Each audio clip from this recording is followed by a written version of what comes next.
Hi friends, my name is Maruti and I'm the co-founder of Cracku. In this video, I'll be explaining the solutions for Quant Section of CAT 2024. We are covering all the three slots. Slot 1 is followed by slot 2 is followed by slot 3. Every slot has 22 questions. The question will be initially shown followed by my video explanation. If you are having struggle with any of the questions or any of the explanations, feel free to pause the video and comment below the video. I look at all the comments and I'll try to respond to them to the best of my ability. If you find this video useful, please do share it with your friends.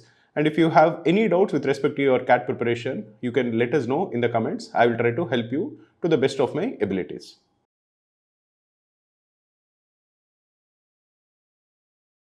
In this question, we are told that there are two sets, set A and set B.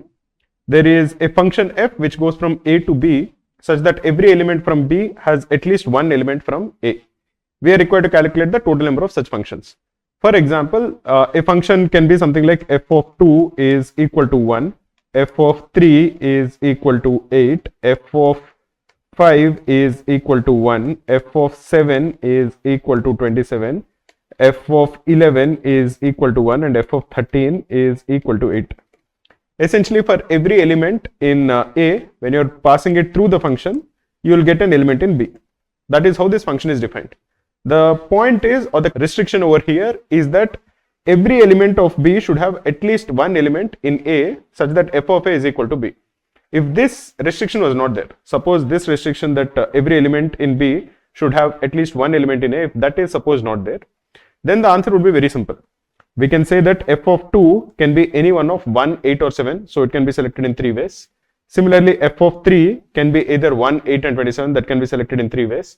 Similarly, f of 5 can be selected in 3 ways and so on. And the total number of ways will be 3 to the power 6, which is equal to 729. But in these 729 variations, there will be some variations where either one of 1, 8 and 27 is not represented. For example, one will be where say f of 2 is equal to 1, f of 3 is equal to 1 and f of all of them is equal to 1. But that is not a valid representation in this particular question because for every element of B, there should be at least one element in A.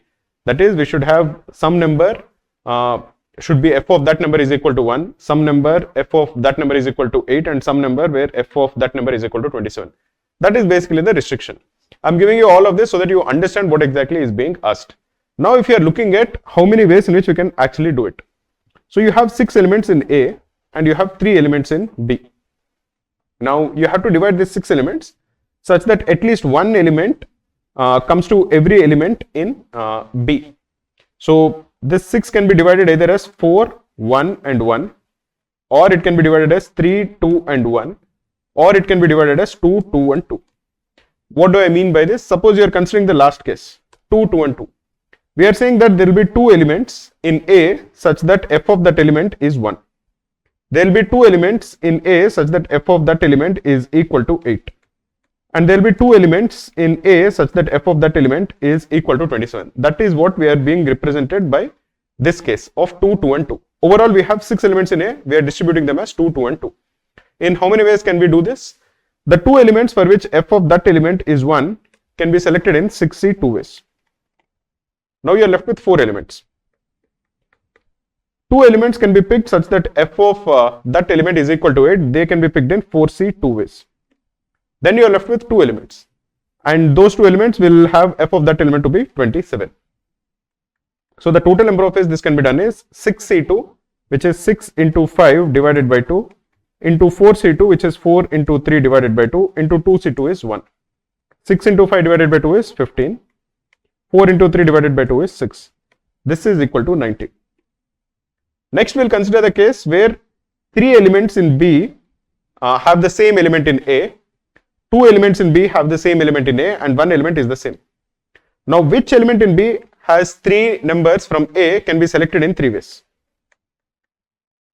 Once that is selected, which element in B has 2 elements in A can be selected in 2 ways.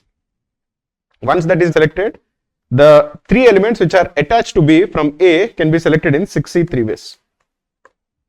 Now we are left with 3 elements and out of those 3 elements, which 2 elements will be attached to this particular element can be selected in 3C 2 ways. That is, we are saying that the elements in B are 1, 8 and 27. which of these three elements from A can be selected in three ways? Suppose that element is say 8. Then we are saying that we will have 8 written 3 times. F of some number in A will be 8, 3 numbers in A. Those 3 numbers can be selected in 63 ways. Once that is done, we are left with 1 and 27. Which of these two will have 2 elements attached to them can be selected in 2 ways. Let us assume that that number is 27. Now out of the 3 numbers which are remaining in A, f of those 2 numbers will be equal to 27. That can be selected in 3C 2 ways. Once that is done, we are just left with 1 and there will be 1 element left in A, so that will be attached to B. This, if you are simplifying, is 3 into 2 into 6C3 is 20 into 3C2 is 3. This is equal to 360. The last case is that one of the 3 elements 1, 8 and 27 have 4 elements attached from A. So which element is it that has 4 elements attached to A can be selected in 3 ways. It can be either 1 or 8 or 27. Once that is selected, the remaining 2 will have only 1 element attached to them. Now the 4 elements from A can be selected in 6C 4 ways. You are left with 2 elements in A and you are left with 2 elements in B. The matching can be done in 2 ways. So now this will be equal to 3 into 15 into 2, which is equal to 90. So the total number will be 90 plus 360 plus 90, which is 540. For people who did not understand, this might seem like a tricky question. We have 3 elements in B. We have 1, 8 and 27. And we have 6 elements in A. The 6 elements are 2, 3, 5, 7, 11 and 13. Now every element in B should have at least 1 element from A. And we have to essentially distribute these 6 elements. These 6 elements can be distributed across these 3 elements in either 4, 1, 1. That is 4 elements from A are attached to 1 element in B and the remaining 2 are attached singularly. This can be done like we discussed earlier in 90 ways. Or it can be 3, 2, 1. That is 3 elements in A are attached to 1 element in B. The remaining 2 elements are attached to 1 element in B and the one last element will be attached to the remaining element in B. This can be done in 360 ways. Or it can be that all the 6 elements, 2 of those 6 elements are attached to 1 element, the remaining 2 are attached to another element, the last 2 are attached to the third element. This can be done in 90 ways. Overall, the total number is 540, which is option D.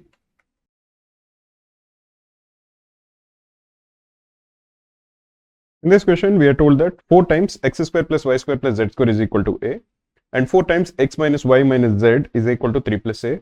We are asked to calculate the value of A. If you are looking at this kind of a question, there are 4 variables, x, y, z and A. There are 4 variables and only 2 equations. So clearly by normal way, we can't solve this equation. So there has to be some trick or something that is involved to actually get us to solve this. The first thing we'll do is we'll substitute the value of A in the second equation. So what we are given is 4 times x minus y minus z, which is equal to 3 plus A is 3 plus, this is the value of A, which is 4 times x square plus y square plus z square. Now this would imply that 3 plus 4 times x square minus x plus 4 times y square plus y plus 4 times z square plus z is equal to 0. So this would imply that x into x minus 1 plus y into y plus 1 plus z into z plus 1 plus 3 by 4 is equal to 0. Now you should realize that there is only one equation and there are 3 variables, x, y and z. Earlier we had 4 variables and 2 equations. We removed the value of A and we basically now have 3 variables, x, y and z and only one equation. How can we solve this? In this kind of a situation, you should realize that we can solve this by actually completing a perfect square. What do I mean by it? This is x square minus x. Now this is x square minus x. If you add 1 by 4 to it, this becomes x minus 1 by 2 whole square. Similarly, this is y square plus y. Y square plus y, if you add 1 by 4 to it, this becomes y plus 1 by 2 whole square. And this is z square plus z. Similarly, z square plus z, if you add 1 by 4 to it, is equal to z plus 1 by 2 whole square.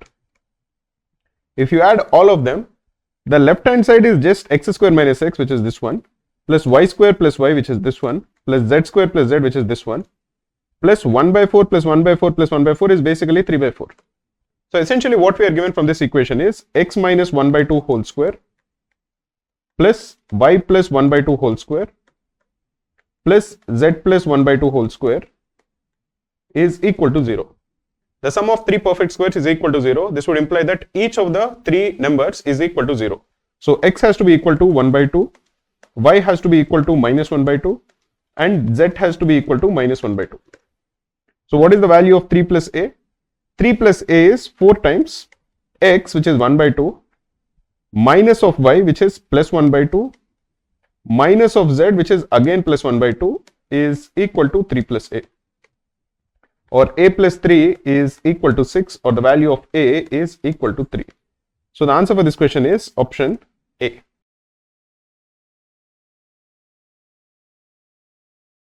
In this question, we are given two equations. The first equation is x square plus mx plus 9 is equal to 0. The second equation is x square plus 9x plus 17 is equal to 0. And we are also given another equation, which is x square plus m plus nx plus 35 is equal to 0. And they have one common negative root. Let us assume that the common negative root is a, which is less than 0. From the first equation, we are getting that a square plus ma plus 9 is equal to 0.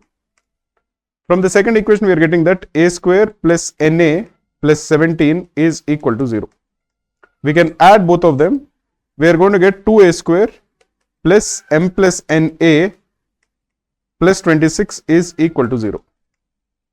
The third equation says that a square plus m plus na plus 35 is equal to 0. We can subtract one from the other. We are going to get that a square is equal to 9. So either a is 3 or a is minus 3. But we know that a is negative. This would imply that a has to be minus 3. And from this equation, we are going to get that 9 minus 3m plus 9 is equal to 0, or the value of m is equal to 6. From this equation, we are going to get that 9 minus 3n plus 17 is equal to 0, or the value of 3n is equal to 26. We are required to calculate 2m plus 3n. 3n is 26. 2m will be 6 into 2, which is 12. So this will be 38. So the answer for this question is 38.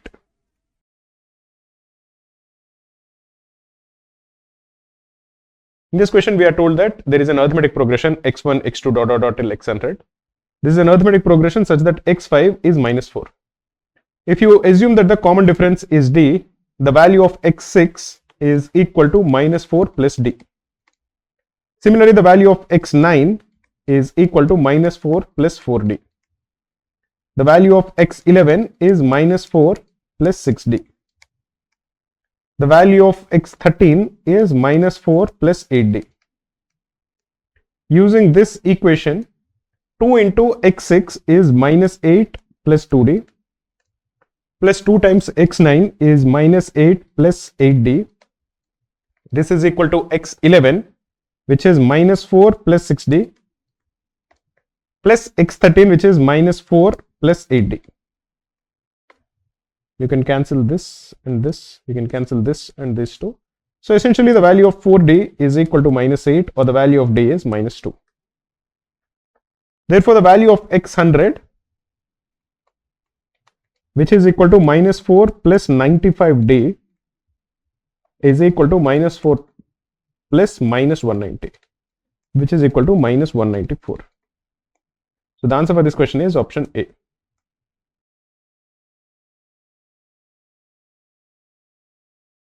In this question, we are told that Renu takes 15 days working 4 days per hour. So Renu is going to take how many hours? Renu will take 60 hours to finish a job. Seema takes 8 days while working 5 days per hour to complete the same task. So Seema, how many hours does she take in total? She will take 8 into 5, which is 40 hours. We don't want to compare the time that they take. So let us assume we want to compare their efficiency, that is how much work that they do every hour. So let us assume that the total work that they do, that they need to do, is the least common multiple of 60 and 40. We can assume this to be any number. If it is a multiple of 60 and 40, it becomes easy to calculate. So let us assume that this is 120 units. So in 1 hour, the amount of work done by Renu is 120 divided by 60, which is 2 units of work. The amount of work done by Seema is 120 divided by 40, which is 3 units per hour. What we are told is now both of them continue to work. This is Renu and this is Seema. Now Seema agrees to do double the number of hours per day as Renu. So if say Renu is working X hours per day, Seema is saying that she will work 2x hours per day. While Renu agrees to work double the number of days as Seema. So if Renu is working Y days, Seema will be working Y by 2 days. Renu works for 2 hours per day. So the value of X is given, this is 2. So Renu works for 2 hours per day. So Seema will work for 4 hours per day. So the total number of hours Renu works is 2 hours. Similarly, the total number of hours Seema works is every day she is working for 4 hours and she works for Y by 2 days. So the total number of hours she works is 2y hours. In 1 hour, Renu does 2 units of work. So the total work done by Renu is 2y into 2, which is 4y units. In 1 hour, Seema does 3 units of work in 1 hour. So in 2y hours, she does 6y units of work. Now the total work that is done is 4y plus 6y. This has to equal 120 units.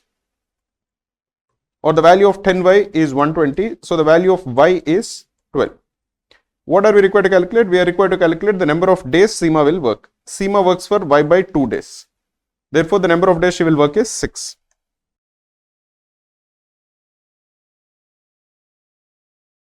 In this question, we are asked to calculate the remainder when 10 to the power 1000 is divided by 7. Now, one thing we know is 1001 is equal to 7 into 11 into 13. So 10 cube, which is equal to 1000, leaves a remainder of -1 when divided by 7. So 10 cube leaves a remainder of -1, which is basically 6 when divided by 7. So 10 to the power 99, which is equal to 10 cube whole to the power 33. This will leave a remainder of -1 to the power 33, which is equal to -1 when divided by 7. So 10 to the power 100 will leave a remainder of -10. -10 essentially is, when you are dividing it by 7, it is basically 14 minus 10, which is equal to 4. -10 you can also say is equal to -3. But we want the remainder to be positive when we are actually submitting the answer. So you keep on adding 7. -10 plus 7 is -3. -3 plus 7 is 4. So the remainder is 4. Whenever you are getting a negative remainder, say the negative remainder is -2 when divided by 7, then just add 7 to it. 7 minus 2, therefore the remainder will be 5. Anyway, the answer in this case is option B, which is 4.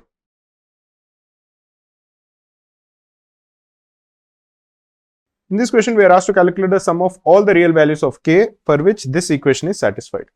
To calculate this equation, one thing we need to know is what is the value of 32,768. 32,768 is equal to 32 whole cube. 32 itself is 2 to the power 5, so this is 2 to the power 15. That is something that we need to know to actually solve this question. So 1 by 8 to the power k is 8 to the power minus k into 1 by 32,768 to the power 1 by 3 is 32,768 to the power minus 1 by 3 is equal to 1 by 8, which is 8 to the power minus 1 into 32,768 to the power minus 1 by k. Now let us substitute the value that 32,768 is 2 to the power 15 and 8 is 2 cube.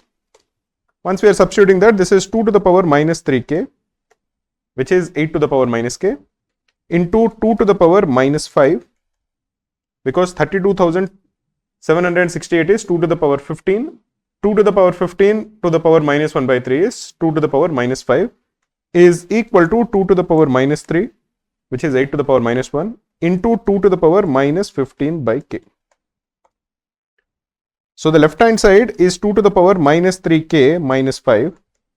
The right hand side is 2 to the power minus 3 minus 15 by k.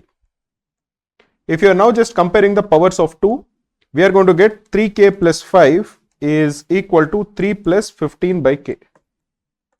We can multiply the entire equation with k. So we are going to get 3k square. This will be 2 plus 2k minus 15 is equal to 0. This is a quadratic equation in k. The product of the roots is negative. Once the product of the roots is negative in a quadratic equation, the roots will be always real. You can also calculate the discriminant of this quadratic equation. You will figure out that the discriminant is greater than 0. In a quadratic equation which is of the form ax square plus bx plus c is equal to 0, the discriminant d is b square minus 4ac. If this is greater than 0, this quadratic equation will have two real roots. In this particular case, the discriminant is greater than 0. So the sum of the roots will be minus 2 by 3. Because in this kind of a quadratic equation, the sum of the roots is minus b by a. Here, b is 2, a is 3. So the sum of the roots is minus 2 by 3. So the answer for this question is option C.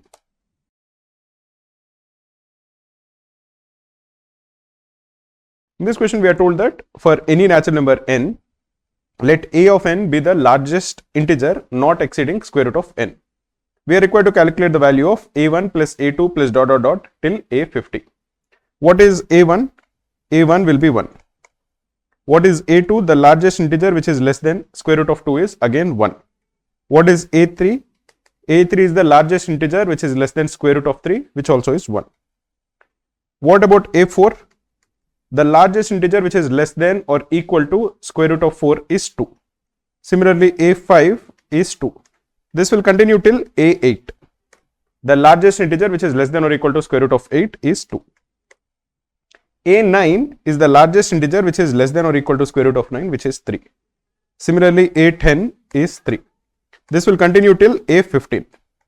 The largest integer which is less than or equal to square root of 15 is 3. What about a16?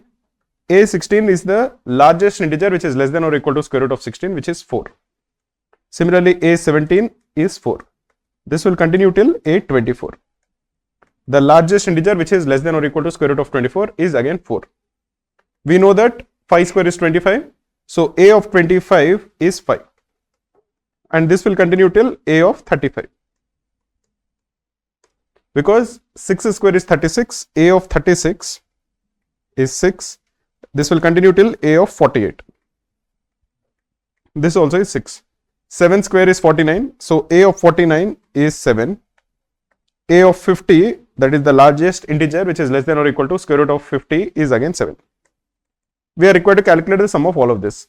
There is no trick that we can use. This is just additions and multiplications. We have 3 ones. So this is 3. 2 is repeated how many times? It is repeated from 4 to 8. So it is 8 minus 4 plus 1. So this is repeated 5 times. 2 into 5 is 10. 3 is repeated how many times? It is 15 minus 9 plus 1. So this is repeated 7 times. 3 into 7 is 21. 4 is repeated how many times? 24 minus 16 plus 1 is 9. So it is repeated 9 times. This is 36. Plus 5 is repeated how many times? 35 minus 25 plus 1. So 5 is repeated 11 times. 5 into 11 is 55. Plus 6 is repeated how many times? It is 48 minus 36 plus 1, which is 13 times. So this is 13 into 6, which is 78. Plus 7 into 2, which is 14. This is the sum that we are required to calculate. 3 plus 10 plus 21 is 34. Plus 36 plus 55 is 91. Plus 14 plus 78 is 92. This is 183 plus 34, which is equal to 217. So the answer for this question is 217.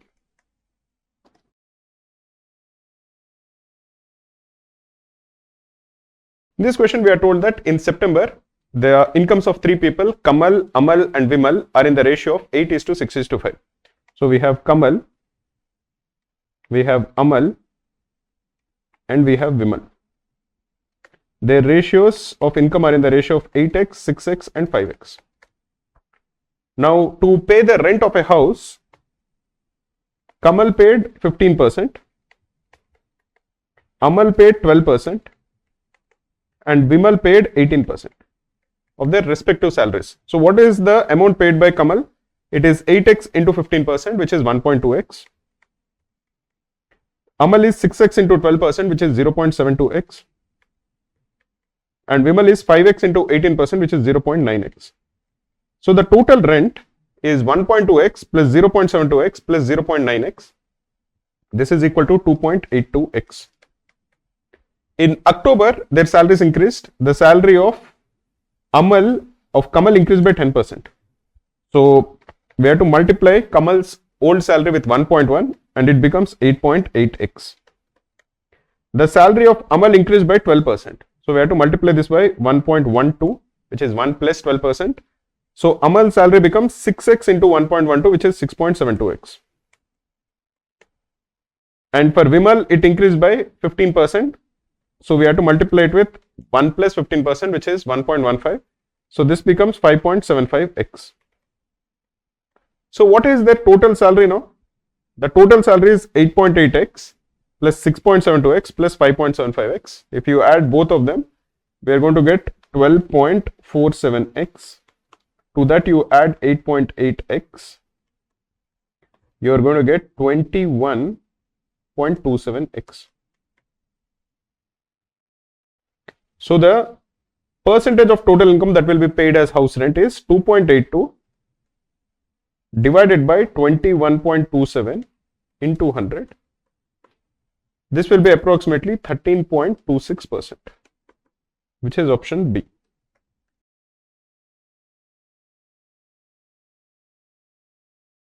In this question, we are told that there are 4 non-zero digits A, B, C and D. When we form all the 4-digit numbers that can be formed using A, B, C, D and add all of them up, the sum is 1,53,310 plus N. We are required to calculate the value of A plus B plus C plus D plus N. So to do that, let us first look at the number A. A can appear either in the thousands place. And how many times will it appear in the thousands place? It will appear because the last 3 digits can be B, C, D in some order. So B, C and D can be arranged in 6 ways. They can be either BCD or they can be BDC or they can be CDB or CBD or DBC or DCB. So the last 3 digits can be arranged in 6 ways. So A will be in the thousands place 6 times. And when it is in the thousands place, the total it contributes to the sum is 6 because it is there 6 times into 1000, which is the value. Whenever it is over here, it is contributing 1000 into its value, which is A. So the total that is contributed by A in the thousands place is 6000 into A.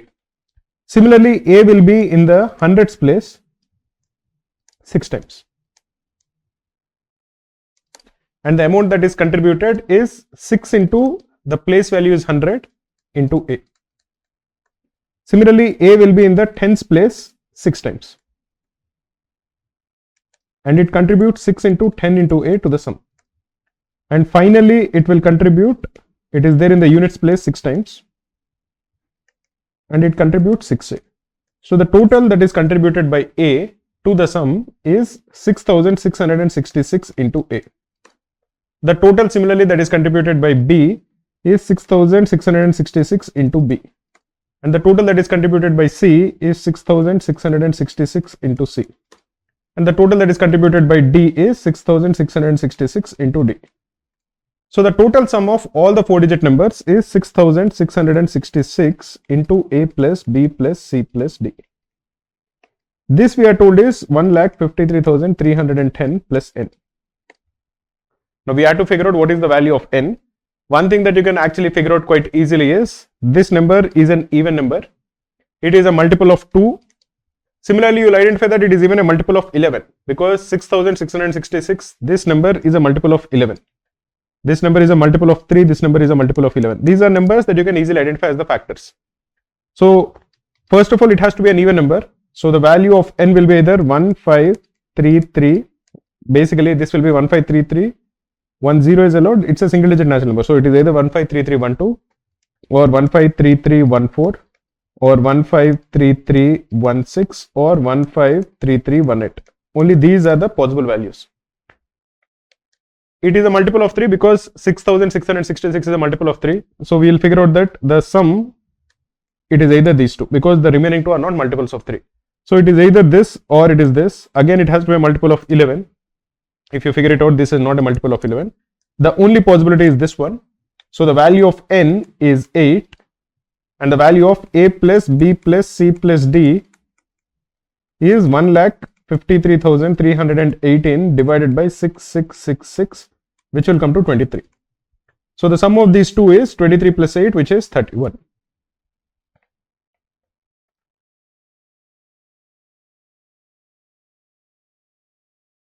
Here we are told that ABCD is a rectangle, the length of AB is given, the length of BC is given, E is the midpoint of CD, that is given. Then the length in centimeters of the radius of incircle of ADE is. So let us first draw this rectangle. This is ABCD. This is A, B, C and D. AB is 56 centimeters. BC is 45 centimeters. E is the midpoint of CD. So this is E. So this will be 28 centimeters. This is 28 centimeters. So for ADE, this is the right angle triangle ADE. AD will be 45 centimeters. So we can calculate the length of AE. The length of AE will be, using Pythagoras theorem, square root of the sum of the squares of the non-hypotenuse sides, which is 45 square plus 28 square. This is square root of 2025 plus 28 square is 784. This is equal to square root of 2809, which is 53 centimeters. So this is 53 centimeters. So what is the in radius of this right angle triangle? If you have a right angle triangle with the sides as A and B and the hypotenuse as C, the circumradius is C by 2. The in radius is A plus B minus C by 2. This is true for all right angle triangles. In this particular case, the two sides are 45 and 28 and the hypotenuse is 53. So the in radius using this formula will be 45 plus 28 minus 53 divided by 2, which is equal to 20 by 2, which is equal to 10 centimeters. So the in radius will be 10 centimeters.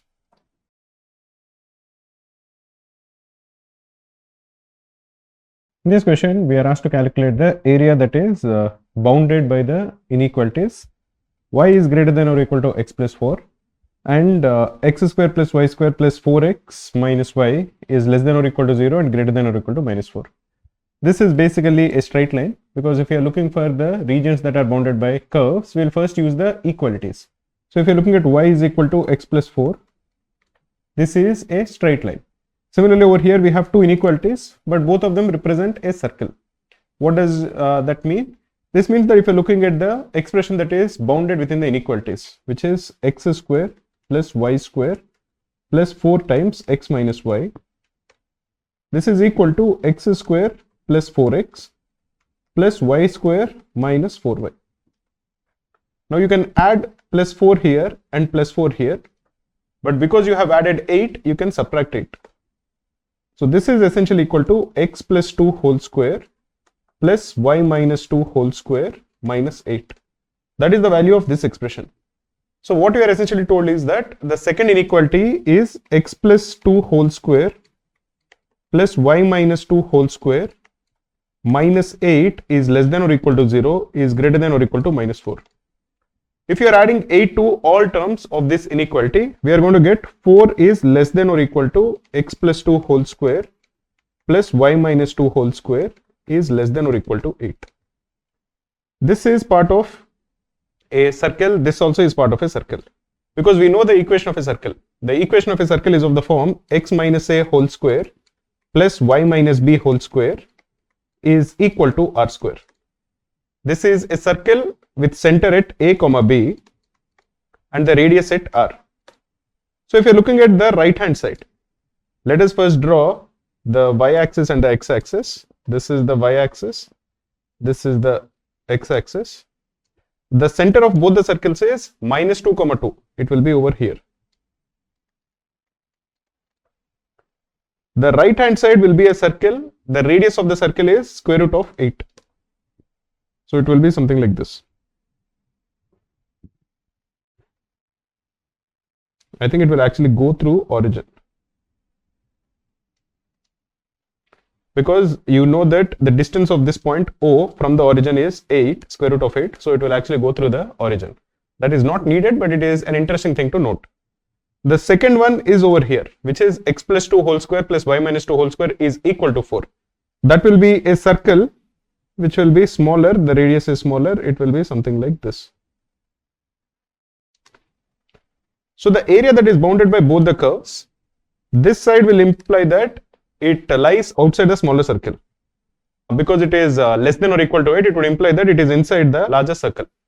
So if you are not given the line, and if you are asked to calculate what is the area that is bounded within this inequality, we have to just calculate the area which is inside the larger circle and outside the smaller circle.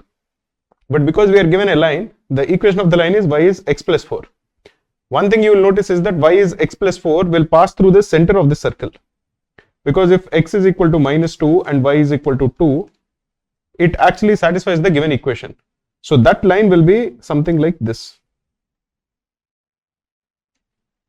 So that line is basically the diameter of both the circles. That line is passing through the center of both the circles. Now if you are asked to calculate the area for which y is greater than or equal to x plus 4, we are essentially looking for this area, this side.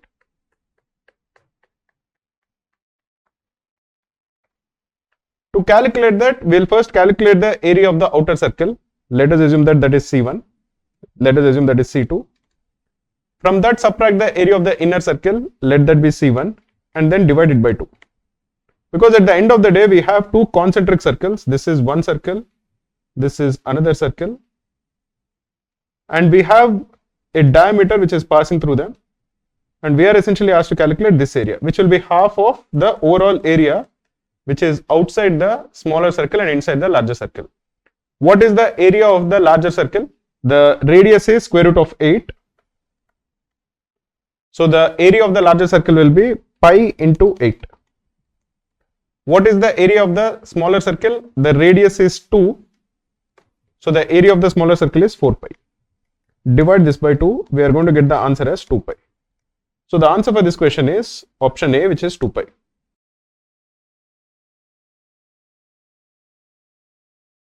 In this question, we are told that x is a positive real number and we are given an equation in logarithms. 4 times log x to the base 10 plus 4 times log x to the base 100 plus 8 times log x to the base 1000 is equal to 13. The greatest integer which is not exceeding x is. To solve this equation, we need to know a formula in logarithms, which is log of a to the power m to the base b to the power n is equal to m by n into log of a to the base b. A simplification of that, which will be actually used in this particular question, is log of a to the base b to the power n is 1 by n into log of a to the base b. In this particular case, 100 is 10 square, 1000 is 10 cube. So the first term is 4 times log x to the base 10 plus, because this is 100 is 10 square, this is 4 by 2 times log x to the base 10. And because 1000 is 10 cube, the third term is 8 by 3 into log of x to the base 10. This is equal to 13.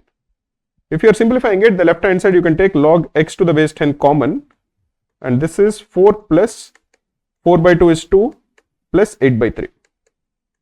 This is equal to 13. This is 26 by 3 into log of x to the base 10 is equal to 13. Or log x to the base 10 is equal to 3 by 2. Therefore, the value of x is 10 to the power 3 by 2, which is equal to square root of 1000. We know that the largest perfect square which is less than 1000 is 961, which is 31 square. Similarly, we know that the smallest square which is greater than 1000 is 1024, which is equal to 32 square. So this will be approximately 31.5, which will lie between 31 and 32. Therefore, the largest integer which is less than x will be equal to 31.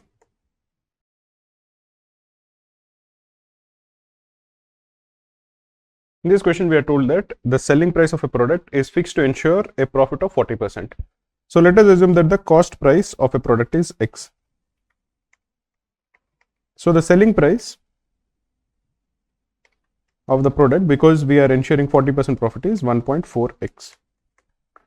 Now, if the product had cost 40% less, what would the new cost price be? The new cost price would be 0.6x. This is 40% lesser than the actual cost price and sold for 5 rupees less. So what is the new selling price? The new selling price is 1.4x, which is the original selling price minus 5. The resulting profit is 50%. This would imply that 1.4x minus 5 is 50% more than the cost price. So that is 1.5, 1 plus 50% into 0.66, which is equal to 0.9x.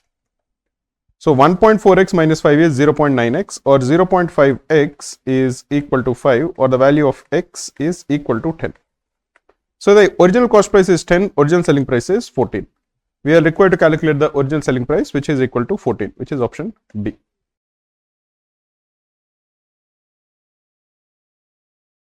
In this question, we are told that a glass is filled with milk. 2/3 of its content is poured out and replaced with water. So once this 2/3 is replaced, the fraction of milk becomes 1/3. If this is replaced again, if say 2/3 is replaced again, after the second time this is done, the amount of milk becomes 1/9. If this is replaced again, if 2/3 is again replaced, the amount of milk becomes 1/27. If this is replaced again, where again 2/3 is replaced with water, the amount of milk becomes 1/81. And the rest will be water. So the fraction of water after the fourth term will be 80/81. And the required ratio, final ratio of milk to water will be 1:80, which is option B. In these kind of questions, if you are told that there is a volume of can, which is V, and a fraction F is replaced with water. Now, after the first time it is replaced, the amount of milk becomes V into 1 minus F. F is a fraction. If this is replaced 2 times, the amount of milk becomes V into 1 minus F whole square. If this happens n times, the volume of milk remaining will be V into 1 minus F whole to the power n, where F is the fraction of the solution which is replaced, and V is the total volume of the solution. If you are applying just this formula, the total number of times this is done is 4 times. So the amount of milk that is remaining is V into 1 minus 2/3 whole to the power 4, which is equal to V/81. This is the amount of milk remaining. Everything else will be water. So the amount of water will be V minus V/81, which is 80 V/81. Again, the required ratio is 1:80. If you remember this formula, it will be very useful. So the answer is option B.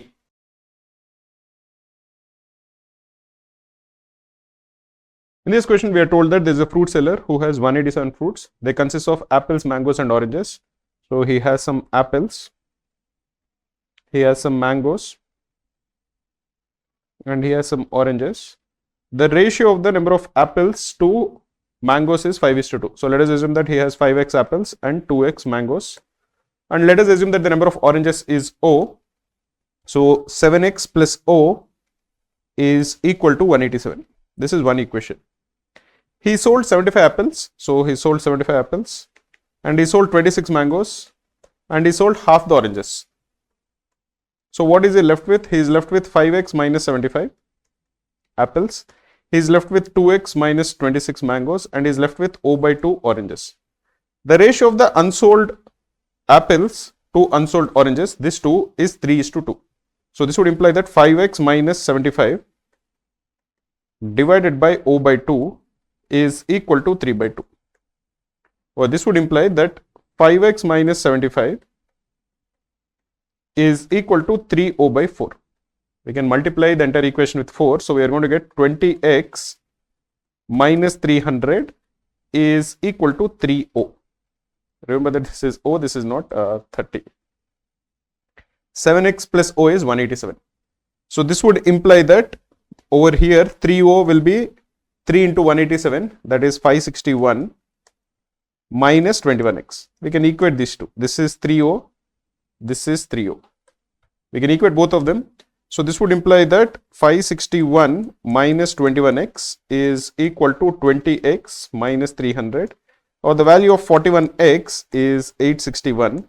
So the value of x will be 21. So the number of apples initially is 105. The number of mangoes initially is 42. This is 147. So the number of oranges initially will be 40. After selling 75 apples, you are left with 30 apples. After selling 26 mangoes, you are left with 16 mangoes. After selling half of the 40 oranges, you are left with 20 oranges. So the total number of fruits he is left with is 50 plus 16 plus 20, which is 66. So the answer for this question is 66.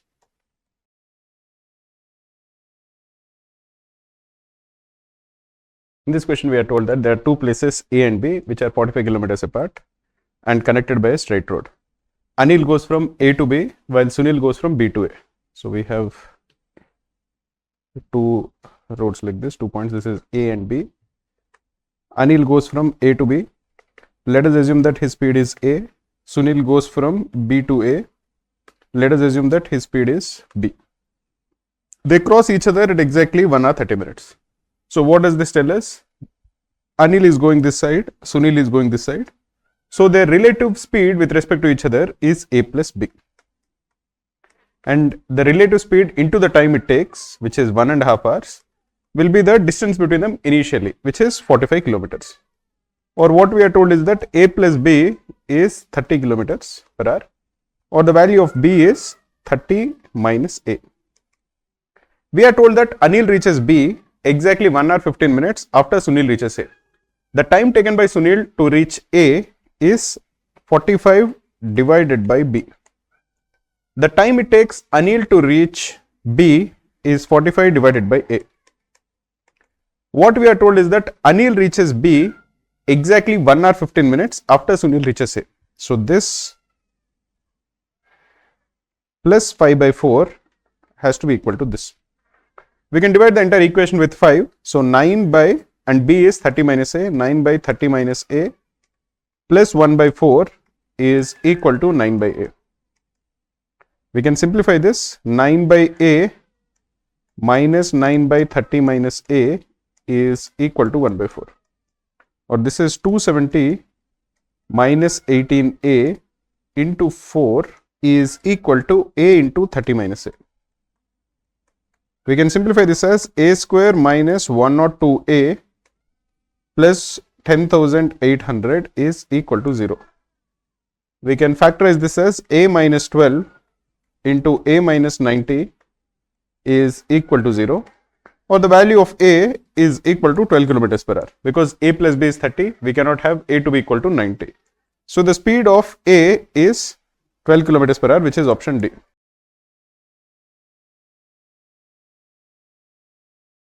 In this question, we are told that there are 4 numbers such that the average of the first 2 numbers is 1 more than the first number. The average of the first 3 numbers is 2 more than the average of the first 2 numbers. And average of the first 4 numbers is 3 more than the average of the first 3 numbers. Then the difference between the largest and the smallest numbers is. So let us assume that the 4 numbers are A, B, C and D. The average of the first 2 numbers is 1 more than the first number. So this is A plus 1. The average of the first 3 numbers is 2 more than the average of the first 2 numbers. So this is A plus 3. And the average of all the 4 numbers is 3 more than the average of the first 3 numbers. So this is A plus 6. We are essentially required to calculate the difference between D and A. If you are using this information, A plus B by 2, which is the average of the first 2 numbers, is A plus 1. Or A plus B is equal to 2A plus 2. Or the value of B is equal to A plus 2. So this is just equal to A plus 2. The average of the first 3 numbers therefore will be A plus B, which is equal to A plus 2 plus C divided by 3. This we are told is equal to A plus 3. Or 2A plus 2 plus C is equal to 3A plus 9. Or the value of C is equal to A plus 7. So this is equal to A plus 7. And the average of the first 4 numbers is A plus 2 plus A plus 7 plus D. So this is A plus 2 plus a plus 7 plus d divided by 4 is equal to a plus 6. Or if you simplify, this is 3a plus 9 plus d is equal to 4a plus 24. Or the value of d is equal to a plus 15. So the difference between d and a will be equal to 15.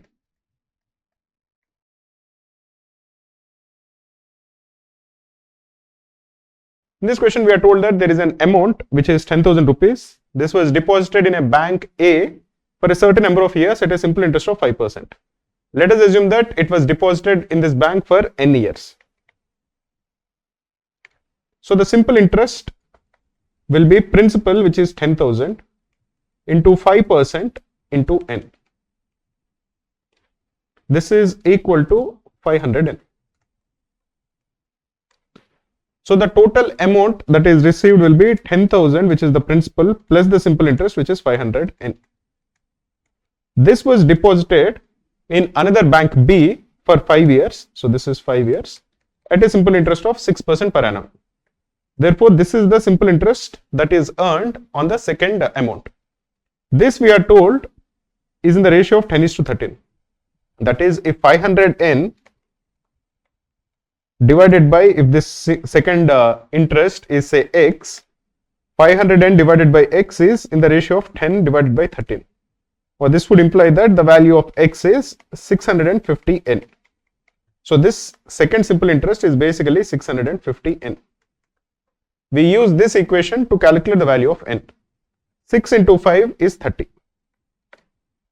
You can divide both of these terms by 100. So this 100 gets cancelled. This 0 and this 0 gets cancelled. So essentially what we are left with is 300 plus 15n is equal to 65n, or the value of 50n is equal to 300. So the value of n is 6 years. So the answer for this question is option D.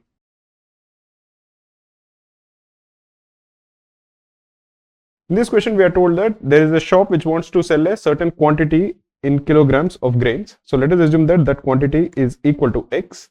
It sells half of this quantity, so it sells x by 2, and it sells an additional 3 kgs. So the amount it sells is x by 2 plus 3.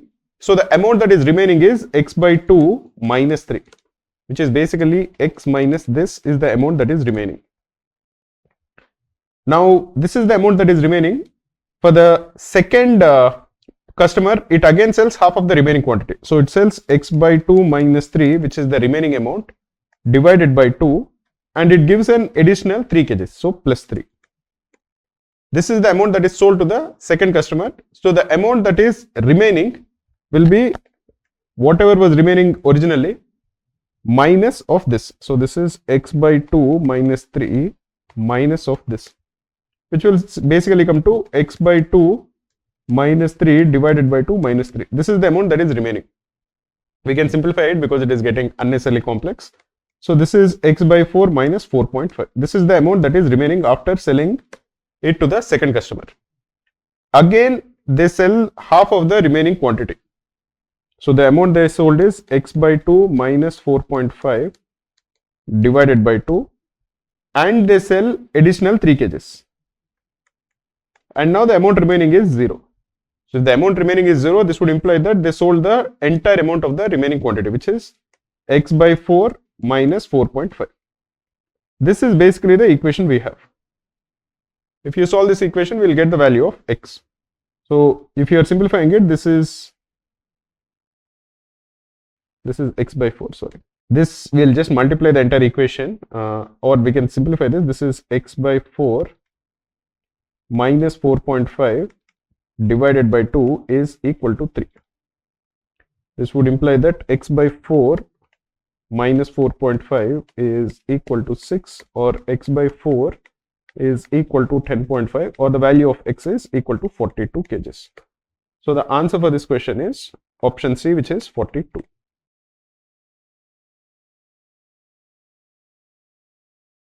In this question, we are told that a plus b root n is the positive square root of 29 minus 12 root 5.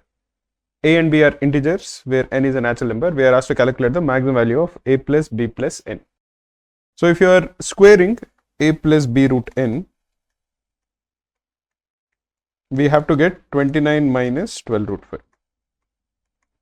So if you are expanding the left hand side, you are going to get a square plus b square n plus 2ab root n is equal to 29 minus 12 root 5.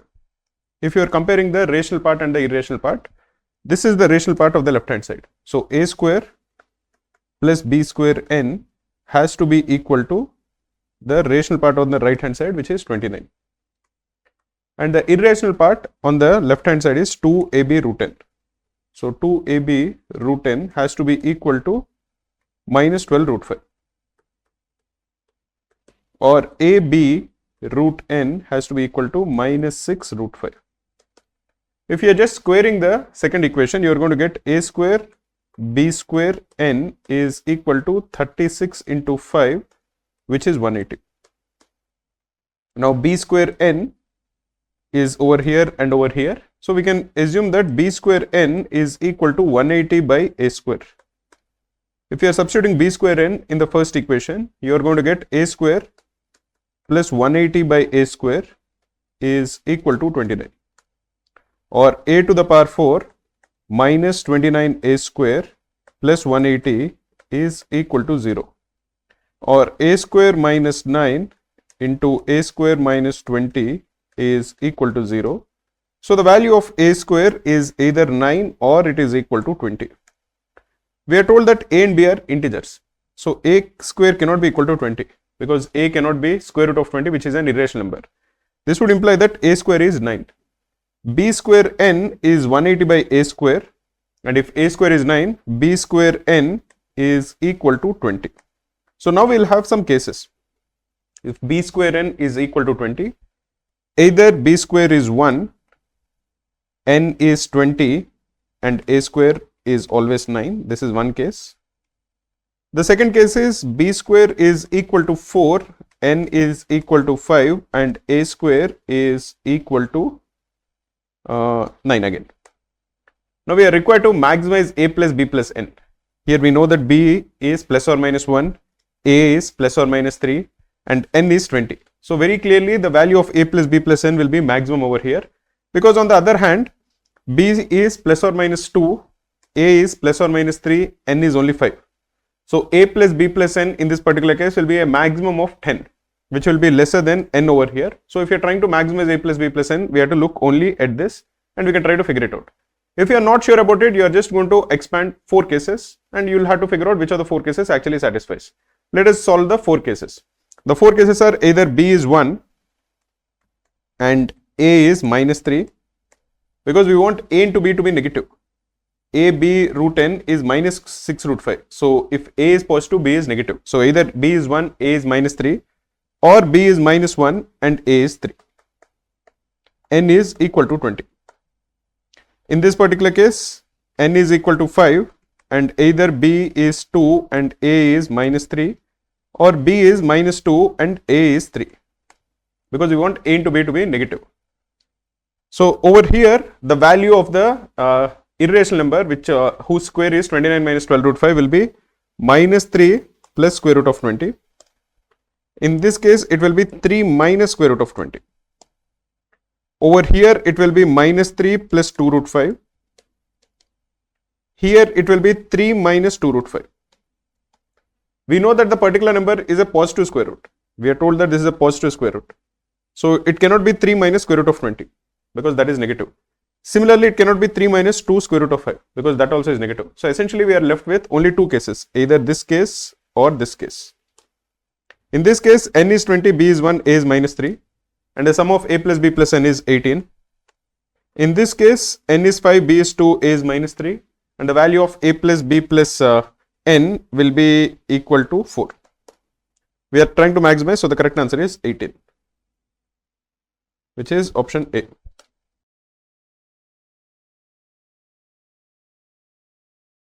In this question, we are told that the surface area of a closed rectangular box, which is inscribed in a sphere, is 846 square centimeters.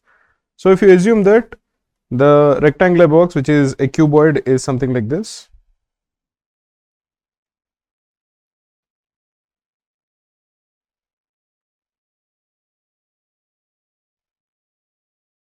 Let the length be L, let the breadth be B, and let the height or the width be H. So the surface area is 2 times L into B plus B into H plus H into L. This is 846. Similarly, the sum of the lengths of all the edges is 144 centimeters. There are 12 edges, so you will have length which comes 4 times. This is L, this is L, this is L, and this is L.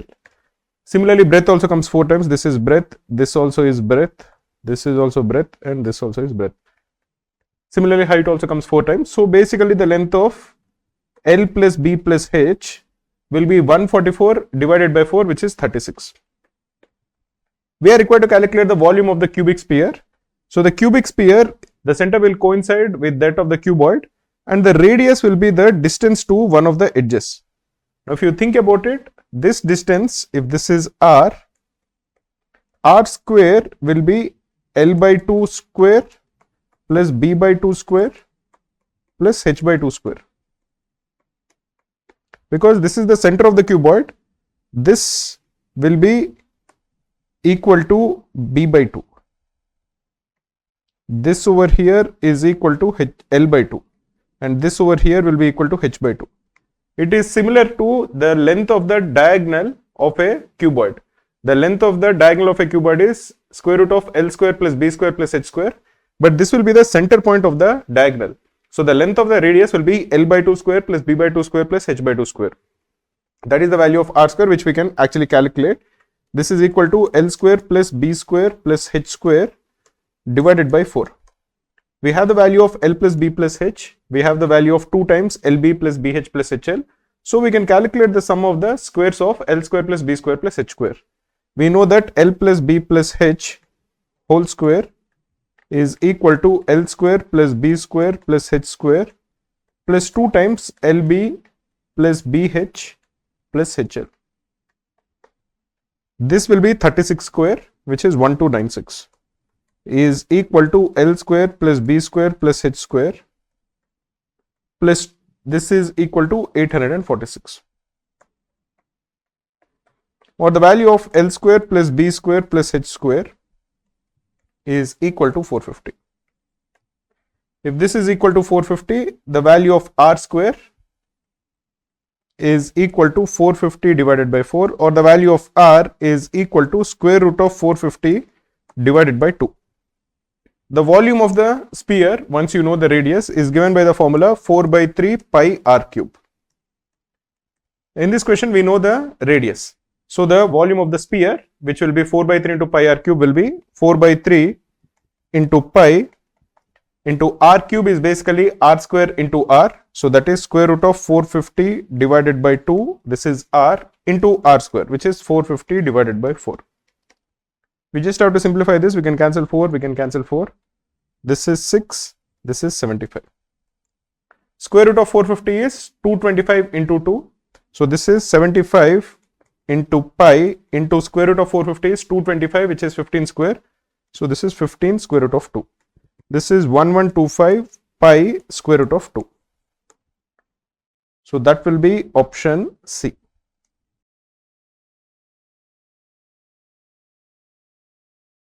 In this question, we are told that Bina incurs a loss of 19% when she sells a product at 4,860 to Shyam.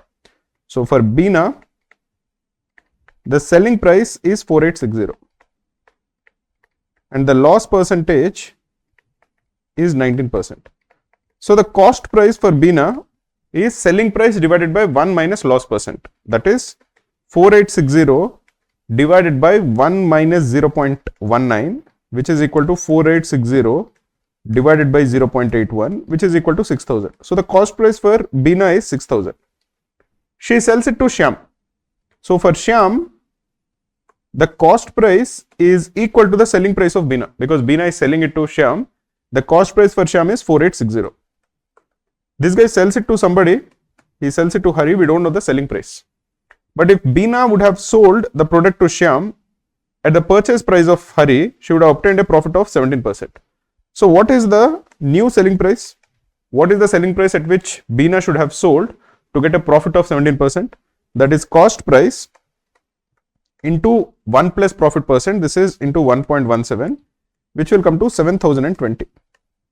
So the purchase price of Hari is 7020. And who did Hari purchase it from? He purchased it from Shyam. So the selling price for Shyam is 7020. This would imply that the profit is selling price minus cost price, which is equal to 2160, which is 2160.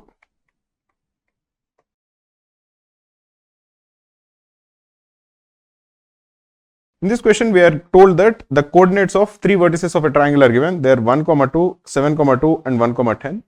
The radius of the incircle of the triangle needs to be calculated. When you are given three vertices of a triangle, the first thing we should do is try to figure out whether it is a right angle triangle. Because if it is a right angle triangle like this, and if the non-hypotenuse sides are A and B, and if the hypotenuse is C, the in radius formula is very easy. The in radius of a right angle triangle is A plus B minus C divided by 2. Similarly, although it is not related to this particular question, the circumradius of a right angle triangle also is given by C by 2. So if you are given the three vertices, let us first try to figure out whether it is a right angle triangle.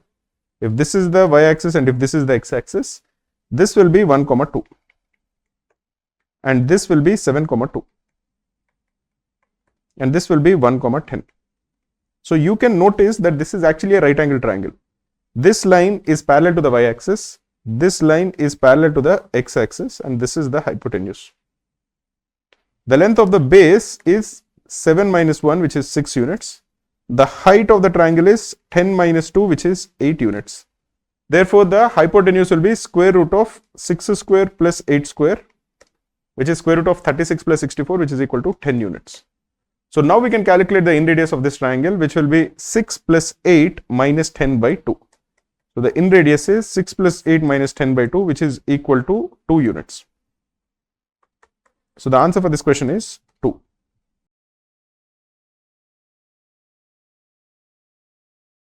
In this question, we are told that there is a fruit seller. He has a stock of mangoes, he has a stock of bananas, and he has a stock of apples with at least one fruit from each type. Okay. At the beginning of a day, the number of mangoes made up 40% of his stock. If you assume that the total number of fruits is x, the total number of mangoes at the start is 0.4x. That day, he sells half of the mangoes. So the number of mangoes he sold is 0.2x. He sold 96 bananas. So the number of bananas he sold is 96. And he sold 40% of the apples. So let us assume that the number of apples at the start is A. So the number of apples he sold is 0.4A. At the end of the day, he ends up selling 50% of the fruits. So the sum of all three of them, of these numbers, which represents the number of fruits he sold, is equal to half of x. That is 0.2x plus 96 plus 0.4a is equal to 0.5x. Or the value of 0.4a plus 96 is equal to 0.3x. What does this imply about x as well as with respect to a? The first thing we know is that x has to be a multiple of 10.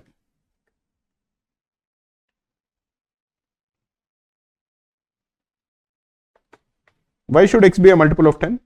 Because we have 0.4a plus 96 is equal to 0.3x. What is 0.4a? It represents the number of apples he sold, and 96 is an integer. So the number of apples he sold has to be an integer. It cannot be a fraction. This would imply that 0.4a plus 96 is an integer. In that case, the right hand side is 0.3x, which is 3 by 10 into x. 3 by 10 into x has to be an integer. It cannot be a fraction because 3 by 10x represents the total number of bananas and apples that he sold. The only way this will work out is if x is a multiple of 10. What can we say about a? If you're looking at a, the only thing we can say is that a has to be a multiple of 5.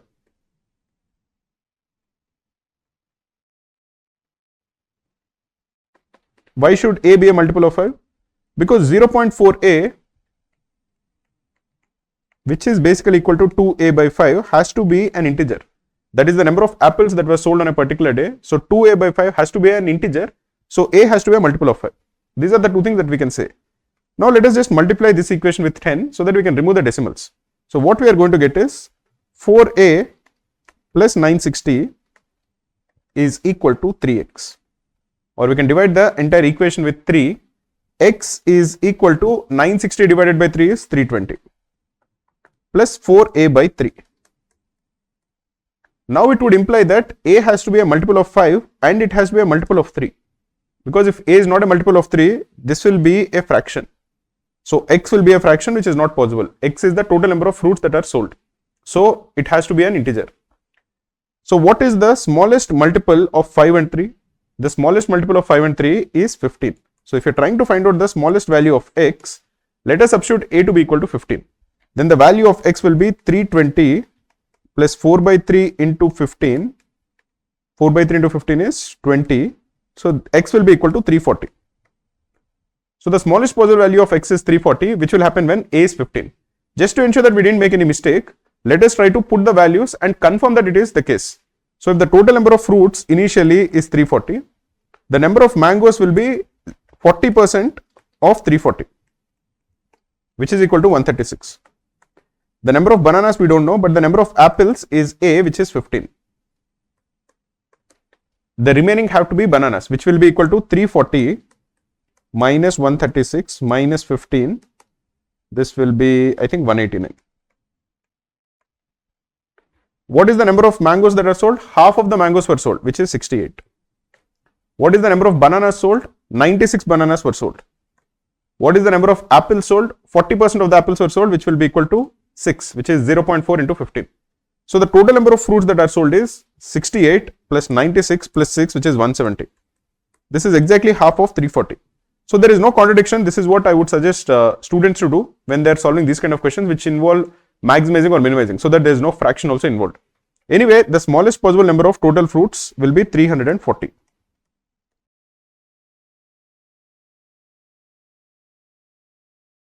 this question, we are told that A is greater than 10, while B is greater than or equal to C, and both B and C are less than or equal to 10. We are told that all of them are positive real numbers, and we are given one equation in A, B, and C. We are asked to find out the greatest possible value, integer value of A. So if you are looking at the equation, one formula that has to be used in this particular equation is that log of m to the power n to the base a to the power b is basically n by b log of m to the base a. That is, the power of the argument is in the numerator and the power of the base is in the denominator. A simplification for this is log of m to the base a to the power b is equal to 1 by b into log of m to the base a. So in this particular case, in the first term of the expression, 8 is the base, which is 2 cube. So the given expression will be 1 by 3 into log of a plus b to the base 2 divided by log of c to the base 2. Similarly, the second term is the base is 27, which is 3 cube. So this is 1 by 3 into log of a minus b to the base 3 divided by log of c to the base 3. Another formula that we'll use in this particular equation is log of a to the base c divided by log of b to the base c is simply equal to log of a to the base b. So over here, this is equal to 2 by 3 from the given expression. So this can be simplified to equal 1 by 3 into log of a plus b to the base c plus 1 by 3 into log of a minus b to the base c is equal to 2 by 3. You can multiply the entire equation with 3. This gets cancelled, this gets cancelled, and this will be 2. Or log of a square minus b square to the base c is equal to 2. Or a square minus b square is equal to c square, or a square is equal to b square plus c square. What we are required to calculate is the largest possible integer value of a. So to make a to be large, we have to make b and c to be large. What is the maximum possible value of b? The maximum possible value of b is 10. And the maximum possible value of c, which is less than or equal to b, will also be 10. So the maximum possible value of a square is b square, which is 100, plus c square, which is 100, which is equal to 200. So essentially what we are saying is that a square is less than or equal to 200, or a is less than or equal to square root of 200. We are looking for an integer value of a. The maximum integer value of a, which is less than or equal to square root of 200, is 14. Because remember that 14 square is equal to 196. So the answer for this question is 14.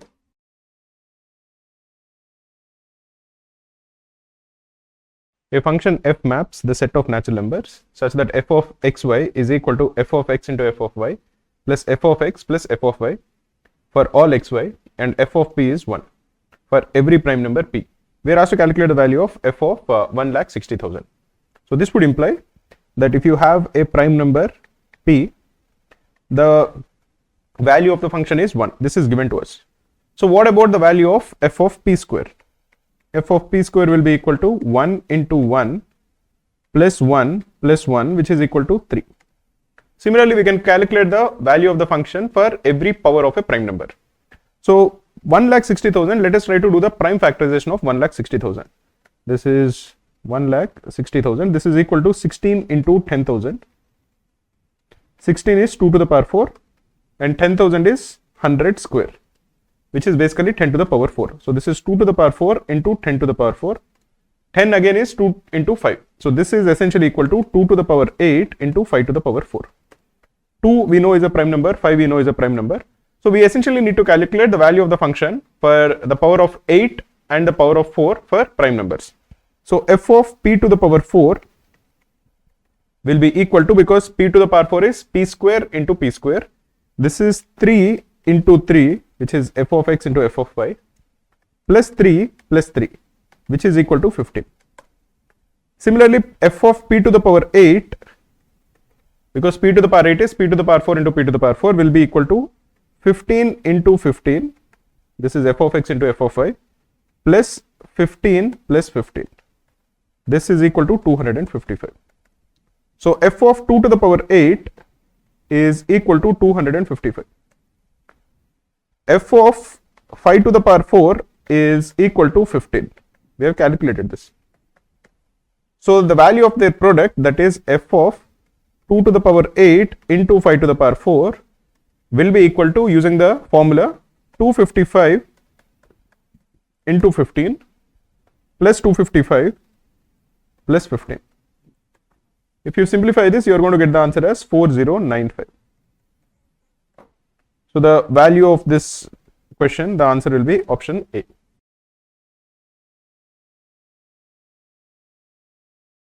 In this question, we are told that the roots of a particular equation are alpha and beta, and we are given a equation in alpha and beta. We are told that 1 by alpha square plus 1 by beta square is 15. We are asked to calculate the value of alpha cube plus beta cube whole square. In any quadratic equation which is of the form ax square plus bx plus c is equal to 0, if this has two roots, and if you assume that the roots are p and q, the sum of the roots, that is p plus q, is equal to minus b by a. And the product of the roots, that is p into q, is equal to c by a. In this particular case, the roots are alpha and beta. And so alpha plus beta is equal to minus lambda divided by 3 from this particular equation. And alpha into beta, that is alpha beta, is equal to minus 1 by 3. We are given an equation which is 1 by alpha square plus 1 by beta square is 15. If you simplify it, you are going to get alpha square plus beta square is equal to 15 times alpha square beta square. And alpha square plus beta square is essentially alpha plus beta whole square minus 2 alpha beta. This is 15 times alpha square beta square. Alpha plus beta whole square is minus lambda by 3. So this is lambda square by 9. Minus 2 alpha beta is basically minus of 2 times 1 by 3, which is plus 2 by 3, is equal to 15 into 1 by 9, that is 15 by 9. This is 15 by 9 is 5 by 3. Or from this equation, we are going to get lambda square is equal to 9. So lambda is either plus or minus 3. What we are required to calculate is alpha cube plus beta cube whole square. We know that alpha cube plus beta cube is equal to alpha plus beta into alpha square plus beta square minus alpha beta. Now alpha square plus beta square can be already calculated. Alpha square plus beta square is 15 into alpha square beta square, which is like we calculated 15 into 1 by 9. This is 5 by 3. So here we can simplify this as alpha cube plus beta cube is alpha plus beta, which is minus lambda by 3, into alpha square plus beta square is 5 by 3, minus alpha beta is 1 by 3. So minus of minus 1 by 3 is plus 1 by 3. So this is 5 by 3 plus 1 by 3 is 2. It is 6 by 3, which is 2. So this is minus 2 lambda by 3. This is the value of alpha cube plus beta cube. So the square of it will be equal to 4 lambda square divided by 9, but lambda square is 9. So this gets cancelled and the required answer is 4, which is option B.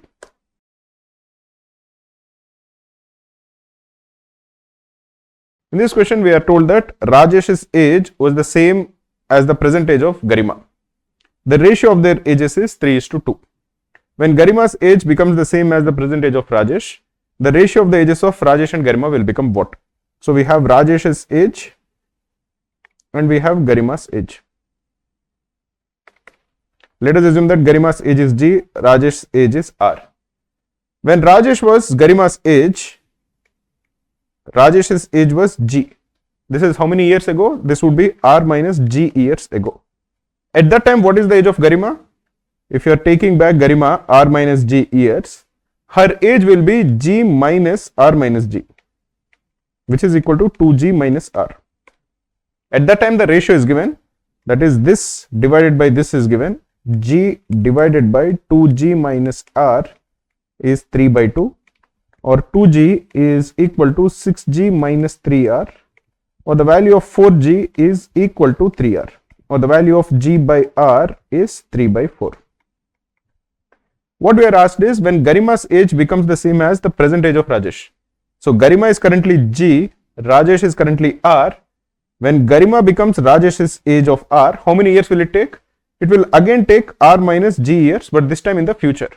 At that time, what is the age of Rajesh? The age of Rajesh after R minus G years will be 2R minus G. And therefore, the ratio of their ages at that time will be 2R minus G divided by R, which is equal to 2 minus G by R. But we know that G by R is 3 by 4. So the required ratio is 2 minus 3 by 4, which is equal to 5 by 4. So the answer for this question is option C, which is 5:4.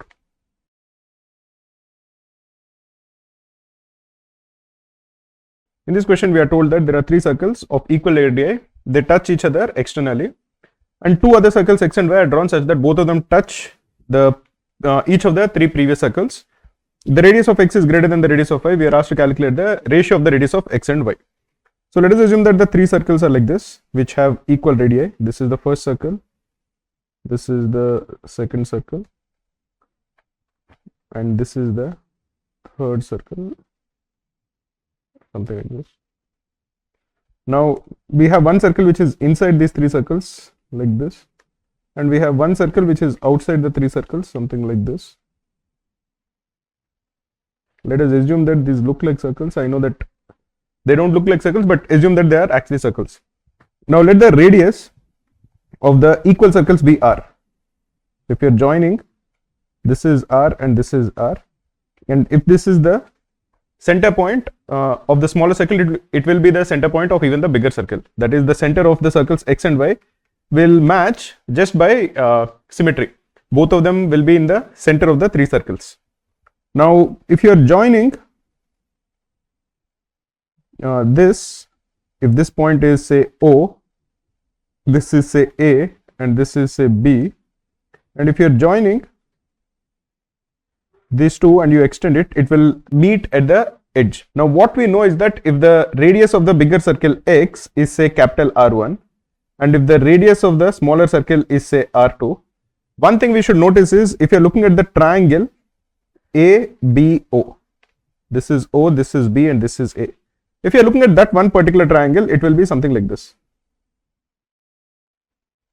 This will be A, which is the center of both the circles. This is O, which is this point, and this is B. Now the length of OB is known. The length of OB is the radius of the equal circles, which we assumed is capital R. What is the length of AB? AB is basically the sum of the radius of both the circles, which will be R plus R2, because R2 is the smaller circle, R1 is the bigger circle. So this is R2 and this is capital R. Because if you are looking at only this circle, let us assume that this circle is C1 and this is Y. This is C1 and this is Y. Drawing this circle is actually slightly difficult. This is basically B, which is the center of the bigger circle over here. This is A, which is the center of the smaller circle, and somewhere over here will be O. It will be something like this. This is O. So essentially what we are saying is that the length of BA is equal to capital R, which is the radius of the equal circle, and this is R2 and this is R. We know that by symmetry again this will be 30 degrees. Why will this be 30 degrees? Because if you join B to this center of the circle over here, if this is say C and if you are joining this over here, if this is D, triangle BCD will be an equilateral triangle. The sides of that triangle will be 2R each. It will be an equilateral triangle. So the angle when you are joining B to A will be bisecting that 60 degrees. So this will be 30 degrees. Using that, we can calculate the value of R2 in terms of capital R.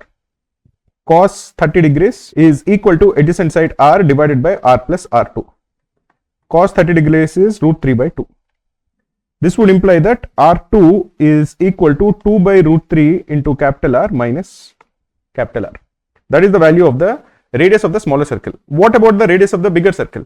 If you are looking at the bigger circle X, the center of both the circles, the smaller circle and the bigger circle will intersect.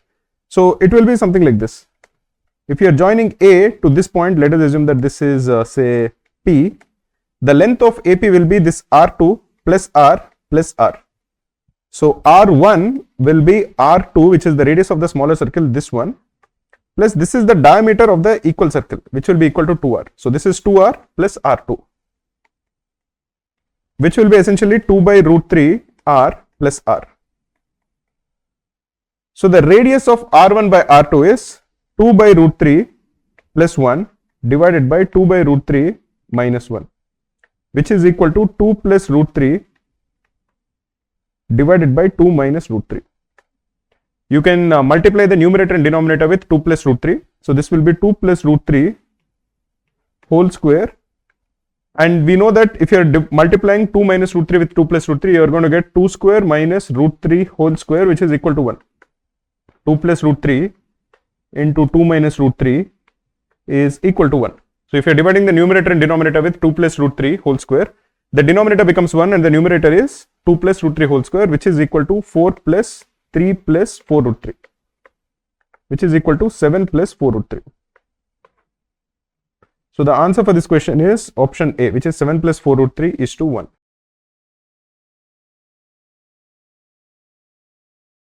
In this question, we are told that ABCD is a trapezium. Let us assume that this is the trapezium.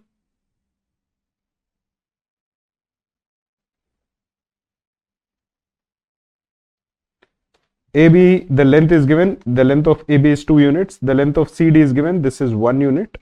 If you extend AD and BC, they meet at a particular point. Let us assume that that point is E. So this point over here is E. What we know is that CD is parallel to AB. If you have a triangle like this, and if you are drawing a line which is parallel to the base, if this base is a P and Q and this is X and Y, if XY is parallel to PQ, it would imply that this ratio of this is say O, OX divided by OP will be equal to OY divided by OQ. More importantly, if the length of XY is half the length of PQ, that is if XY is a line which is parallel to the base and half its length, then both X and Y have to be midpoints of the lines OP and OQ. In this particular case, if you are looking at the triangle AEB, CD is parallel to AB because this is a trapezium. Similarly, the length of CD is 1 by 2 times the length of AB. This would imply that D is the midpoint of AE and C is the midpoint of BE. If you assume that the length of AD is X, the length of DE will also be X. If you assume that the length of BC is Y, the length of CE is also Y. We are given the perimeter of the trapezium ABCD. The perimeter of the trapezium ABCD is 2 plus Y plus 1 plus X. 2 plus Y plus 1 plus X is given to be 6 centimeters. So the value of X plus Y is equal to 3 centimeters. We are asked to calculate the perimeter of AEB. The perimeter of AEB is AE, which is equal to X plus X, which is 2X, plus BE, which is equal to Y plus Y, which is equal to 2Y, plus AB, which is equal to 2. 2 times X plus Y is equal to 6 plus 2, which is equal to 8 centimeters. So the perimeter is 8 centimeters, which is option A.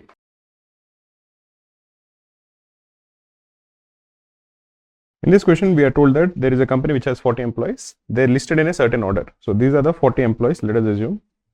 Let the average of the first 10 employees be A1. Let the average of the next 10 employees be A2. Let the average of the next 3 employees be A3. And let the average of the last 4 employees, the bonus that they received, be equal to A4. We are told that in the year 2022, the average bonus of the first 30 employees was 40,000. What does it mean? It means that A1 plus A2 plus A3 divided by 3 is equal to 40,000, 40K. You can multiply all of them with 10 because the total money of the first 10 employees is 10A1. Total money of the next 10 employees is 10A2. Total bonus of the next 10 employees is 10A3. Divide this by 30, you are going to get 40K, but all the 10s get cancelled because all of the number of employees in each of that particular slot is the same. All of them we have divided into 10 employees. So A1 plus A2 plus A3 is equal to 120K. Similarly, we are told that the average of the last 30 employees is 60K. So that is A2 plus A3 plus A4. So A2 plus A3 plus A4 divided by 3 is equal to 60K. Or the value of A2 plus A3 plus A4 is equal to 180K. Now what we are also told is that the first and the last 10 employees, the average together is 50K. So that would imply that A1 plus A2, A1 plus A4, sorry, this is the first 10 employees, this is the last 10 employees. A1 plus A4 divided by 2 is equal to 50K. So the total is A1 plus A2 is equal to 100K. These are the 3 equations that we have. We have 4 unknowns. So probably it is not possible for us to solve for all A1, A2, A3 and A4. But if you think about it, we can actually solve for A1 and A4. How can we do it? Because if this is the first equation and if this is the second equation, if you are doing the second equation minus the first equation, we are going to get that A4 minus A1 is equal to 60K. So this is A4 minus A1 is equal to 60K. So now we can figure out the value of A4 and A1. You can add both of them and you're going to get A4 is equal to 80K and A1 is equal to 20K. You can substitute them in any one of the 2 equations and you're going to get A2 plus A3 is equal to 100K. So essentially we can calculate the value of A1, that is the average of the first 10 employees. We can calculate the value of A2 plus A3, which is the sum of the averages of the middle 20 employees or the 10 employees in 2 slots, and A4, which is the average of the last 10 employees, which is 80K. Next year we are told that the average bonus of the first 10 employees increased by 100%. So the first 10 employees initially was A1, now it becomes 2A1. It has increased by 100%. The bonus of the last 10 employees increased by 200%. Initially it was A4, now it becomes 3A4 because it has increased by 200%. And the remaining employees was unchanged. So this remains A2 and A3. So now the new average of the 40 employees is basically 2A1 plus 3A4 plus A2 plus A3 divided by 4. A1 is 20K. 2A1 is 40K. A4 is 80K, 3A4 is 240K. A2 plus A3 is 100K. You divide this by 4, you are going to get the value is 95,000, which is 3,80,000 divided by 4. So the answer for this question is option A.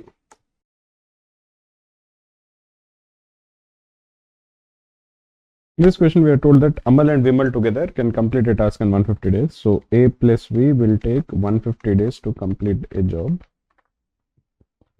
Vimal and Sunil together can complete a task in 100 days.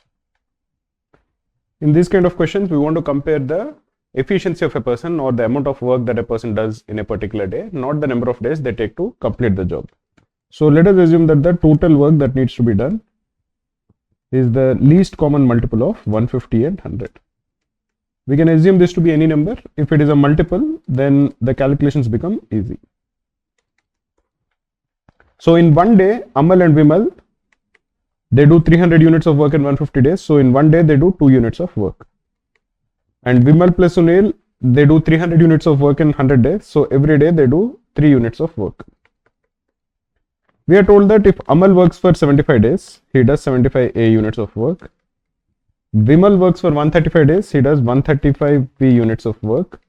And if Sunil works for 45 days, he does 45 S units of work. The total work will be done, which is 300 units. We can divide this entire equation with 15. So we are going to get 5A plus 9V plus 3S is equal to 20. Now A plus V is equal to 2 units. In one day, they do 2 units of work. So 5A plus 5V is equal to 10. So if you subtract from this, we are essentially going to get 4V plus 3S is equal to 10. But we know that V plus S is 3 units. So if you multiply this with 3, 3V plus 3S is equal to 9. Or essentially the value of V is 1. Therefore, as A plus V is 2, the value of A is also 1.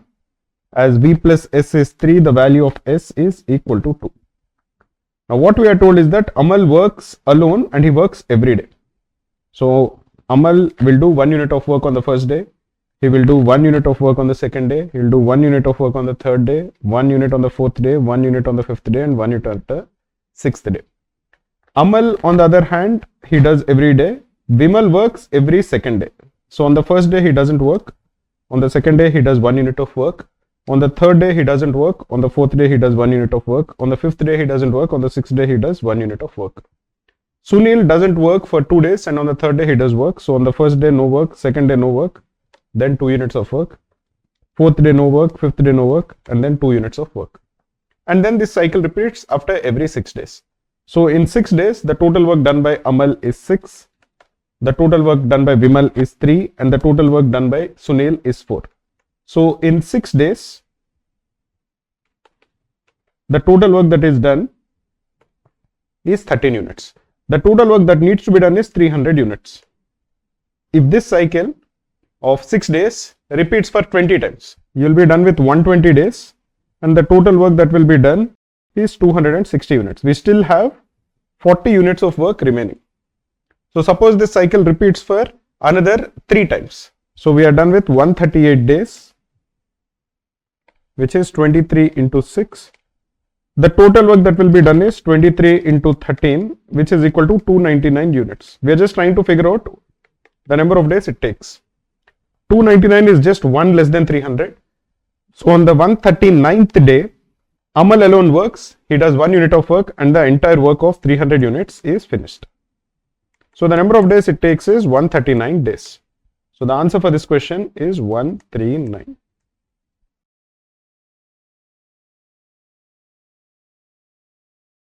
In this question, we are asked to calculate the values of x which satisfy the inequality 1 by x plus 5 is less than or equal to 1 by 2x minus 3. This is an inequality because x plus 5 is in the denominator, x cannot be equal to minus 5 because then x plus 5 will be 0 and we'll have 0 in the denominator. Similarly, 2x minus 3 cannot be equal to 0, so x cannot be equal to 3 by 2. Now if you take both the terms to one side, 1 by x plus 5 minus 1 by 2x minus 3 is less than or equal to 0. This would imply that 2x minus 3 minus x plus 5 divided by x plus 5 into 2x minus 3 is less than or equal to 0. This would imply that x minus 8 divided by x plus 5 into 2x minus 3 is less than or equal to 0. If you multiply the numerator and denominator with x plus 5 whole square and 2x minus 3, essentially left hand side and right hand side, because we want to bring this up to the top, then this will essentially imply that x plus 5 into 2x minus 3 into x minus 8 is less than or equal to 0. The roots of this cubic equation are x is equal to minus 5, 3 by 2 and 8. So let us draw the number line, and this is minus 5, this is 3 by 2 and this is 8. If x is less than minus 5, all the three terms over here are negative, so overall the product is negative.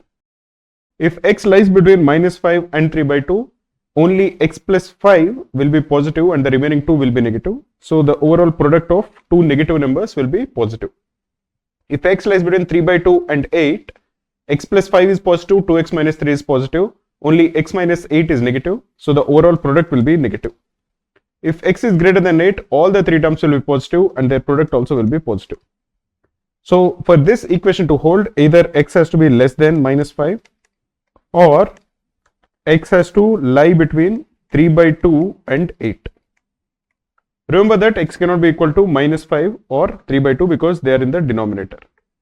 So this would imply that x has to be either less than minus 5 or x has to lie between 3 by 2 and 8.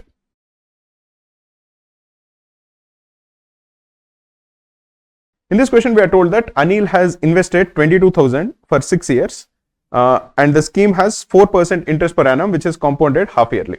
So the total amount that Anil receives at the end of 6 years is 22,000 into 1.02 whole to the power 12. Why is this the case? Because in compound interest, the amount that is received at the end of n years at a rate of interest of r% is p into 1 plus r%, which is 1 by r by 100 whole to the power n. This is true if the interest is compounded annually. But in this particular case, we are told that the interest is compounded half yearly, that is semi-annually. Every year, the interest is compounded 2 times. Now, the amount that is received will be p into 1 plus r by 2% whole to the power 2n. Whenever the interest is compounded semi-annually, we multiply the time period by 2 and we divide the rate of interest by 2. This will be the formula we will be using. So this is 22,000 into 1.02 whole to the power 12. This is the same as another person, Sunil. Now this guy invests a certain amount in the scheme for 5 years. So if you assume that the amount that he has invested is p, this is p into 1.02 whole to the power 10. This is the money that he receives at the end of 5 years. Because again we apply the same formula. 5 years, again compounded semi-annually, will become 10 time periods. The rate of interest is 4%. You divide it by 2, you are going to get 2%. But this amount, once he received it, he again invested it in another simple interest scheme which has 10% simple interest. So the amount that he receives is into 1.1. Because we know in the case of simple interest, the amount is principal into time period into rate of interest. This is the interest, to that you add the principal. This is the simple interest, this is the principal, that will be the amount that is received. Which in this particular case, because the time period is 1, this is p into 1 plus r%. R% is 10%, so you just multiply this amount that is received by 1.1. This is the equation we are going to have to solve for the value of p. You can cancel these two, this becomes 1.02 whole square. 22,000 divided by 1.1 is 20,000. So this becomes, the value of the principal is 20,000 into 1.0404, which is equal to 20,808, which is option D.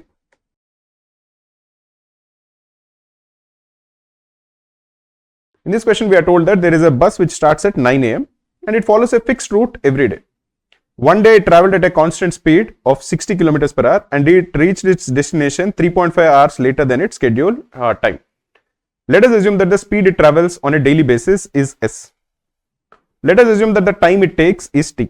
So s into t is equal to the distance, which is equal to d. Here we are told that it traveled at 60 km per hour, so the speed is 60. Then it takes 3.5 hours into t plus 3.5 is equal to the distance. This is what we are told. Next day we are told that it traveled 2/3 of its distance, so this is 2d by 3, in 1/3 of the time taken. That is, it has traveled this in t by 3. The next 1/3 d by 3 It has traveled at 40 kilometers per hour. And it reached just on time. The first 2/3 took 2t by 3. So the next 1/3 would have taken 2t by 3. What does this mean? Here, if you are traveling at 40 kilometers per hour into the time it traveled is 2t by 3 is equal to d by 3. This is another equation we have, so we can cancel both of them. So the value of d is equal to 80t. Here we know that d is equal to s into t. Here we are told that d is equal to 80t. This would imply that s has to be equal to 80 kilometers per hour. This is the usual speed at which it travels.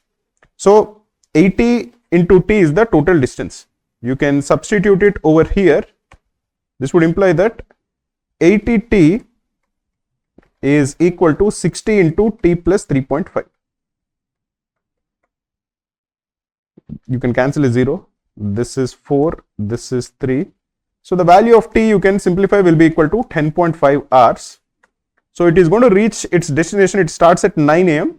It will reach 10.5 hours later, which will be 7:30 p.m., which is option A.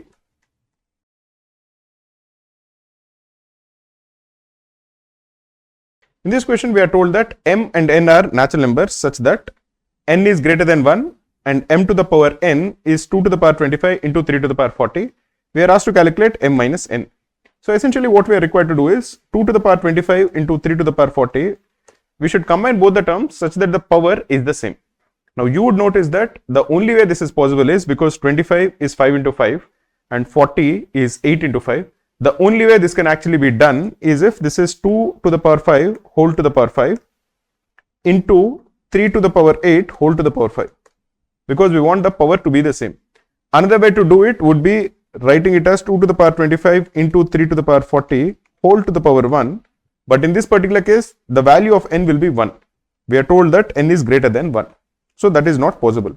So the only way we can write it as m to the power n is if we are writing m as 2 to the power 5 into 3 to the power 8 and the value of n is whole to the power 5. So the value of n is 5 and the value of m is 2 to the power 5 is 32. 3 to the power 8 is basically 3 to the power 4 is 81. So this is 81 into 81. The second term 32 into 81 can be calculated. This is 209952. So m minus n will be 209952 minus 5, which is equal to 209947. So the answer for this question is option D.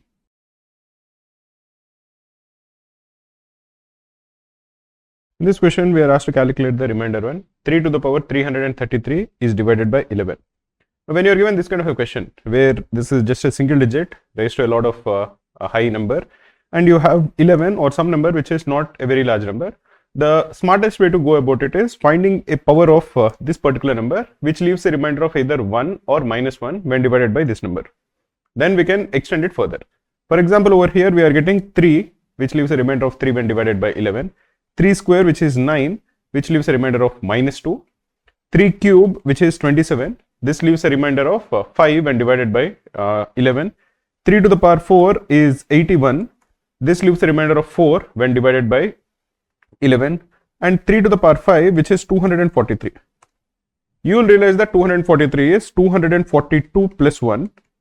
And 242 is a multiple of 11. You can calculate, I think it is 22 into 11, but this is a multiple of 11. So now we'll express 3 to the power 333 as 3 to the power 330 into 3 to the power 3. The reason for that is because 3 to the power 330 is can be extended from 3 to the power 5. This is basically 3 to the power 5 whole to the power 66 into 3 cube. Now 3 to the power 5 leaves a remainder of 1 when divided by 11. So 3 to the power 330 also will leave a remainder of 1 when divided by 11, and then you are left with 3 cube, which is 27. Now what is the remainder when 27 is divided by 11? That will be 5, which is option A.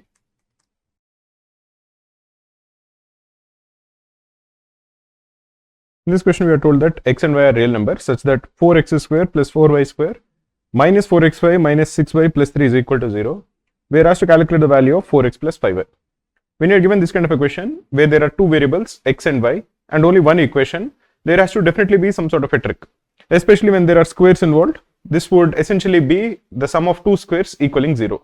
We have to just identify what the two squares are. The key to identifying the two squares is the term 4xy. So this would imply that this is of the form minus 2 into 2xy. So one of them has to be 2x and the other one has to be y, or one of them has to be 2y and the other one has to be x. If you think about it and if you see the remaining terms which involve minus 6xy plus 3, you would feel that there has to be another term which involves y. So considering all of this, we will divide this as 4x square is 2x whole square minus this 4xy term as minus 2 into 2x into y plus y square. This is basically 2x minus y whole square. You are left with 3y square minus 6y plus 3. This is 0. This, like we discussed, is equal to 2x minus y whole square. And you would notice that this is basically equal to 3 times y square minus 2y plus 1, which is essentially equal to 3 into y minus 1 whole square. So this is the sum of two perfect squares equaling 0. So both of them have to equal 0. So y is equal to 1 and 2x is equal to y, or the value of x is equal to 1 by 2. Therefore, the value of 4x plus 5y is 4 into 1 by 2 plus 5, which is equal to 7. So the answer for this question is 7.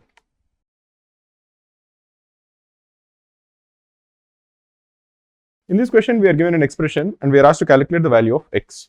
We are told that square root of x plus 6 root 2 minus square root of x minus 6 root 2 is equal to 2 root 2. So when you are getting this kind of square roots, let us first simply square the entire expression. So we are going to get x plus 6 root 2 plus x minus 6 root 2 minus 2 times square root of x plus 6 root 2 into x minus 6 root 2 will be x square minus 6 root 2 whole square, which is 72. This is equal to 2 root 2 whole square. 2 root 2 whole square is 8. You can cancel this, you can cancel this. So you are essentially going to get that 2x minus 2 times square root of x square minus 72 is equal to 8.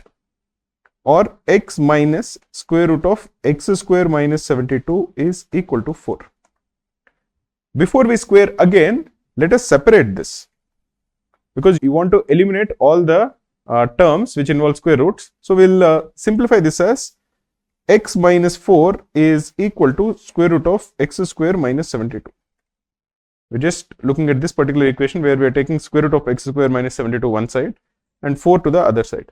Now if you are squaring, you are going to get x square minus 8x plus 16 is equal to x square minus 72.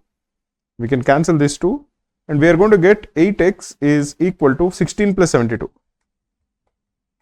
which is equal to 88. So the value of x is equal to 11. So the answer for this question is 11.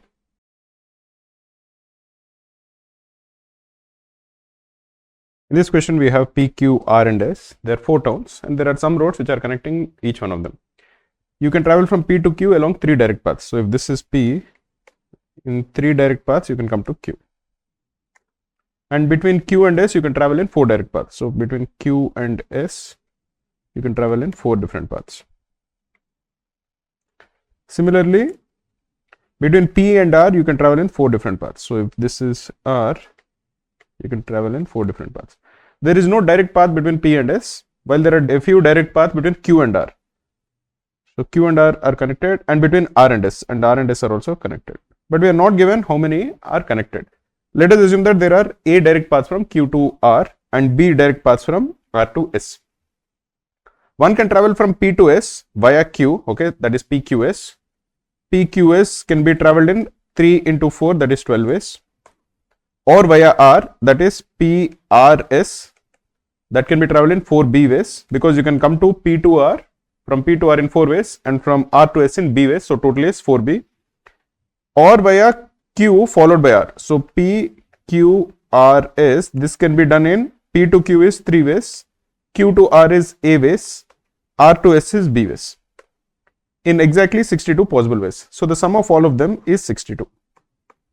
So 12 plus 4B plus 3AB is 62, or 3AB plus 4B is equal to 50, or B into 4 plus 3A is equal to 50. One can also travel from Q to R either directly, Q to R directly, okay, that is A, this is just QR, or via P, that is QPR. QPR is 12 because this is 3 into 4. Or via S is QSR, that is 4B. This we are told in exactly 27 possible ways. So this is equal to 27, or the value of A plus 4B is equal to 15. Okay. Then the number of direct paths between Q and R is. So we are required to calculate the value of A. What we know is that A and B are whole numbers. They are essentially natural numbers. They can't be fractions. We'll use that to calculate the answer. For example, from this question, we know that B is a factor of 50.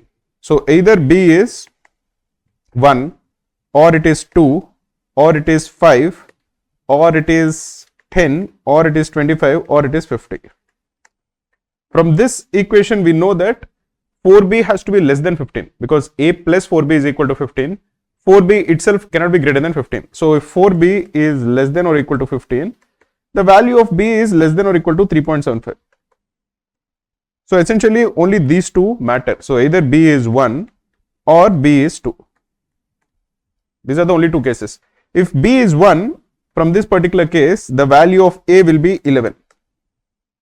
And from this, the value of B into 4 plus 3A will be 1 into 4 plus 33 is 37. This is not equal to 50. So this case is not true. If B is equal to 2, from this question, the value of A is equal to 7 from this equation. And the value of B into 4 plus 3A will be 2 into 4 plus 21, which is actually equal to 50. So this is true. So the value of B is 2 and the value of A is 7.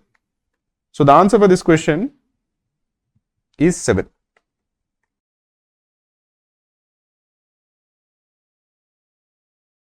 In this question, we are told that x and y satisfy the equations modulus of x plus y is 15 and x plus modulus of y minus y is equal to 20. We are asked to calculate the value of x minus y. So here we have 4 cases. Either x is positive or negative. Similarly, either y is positive or negative. But if you think about it, we don't need to consider all the 4 cases. From the first equation, if x is negative, this equation will be because modulus of x will be minus x. The first equation would imply that y is equal to 15.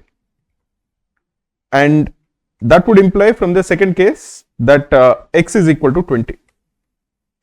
But this is not possible. This would imply that x is positive.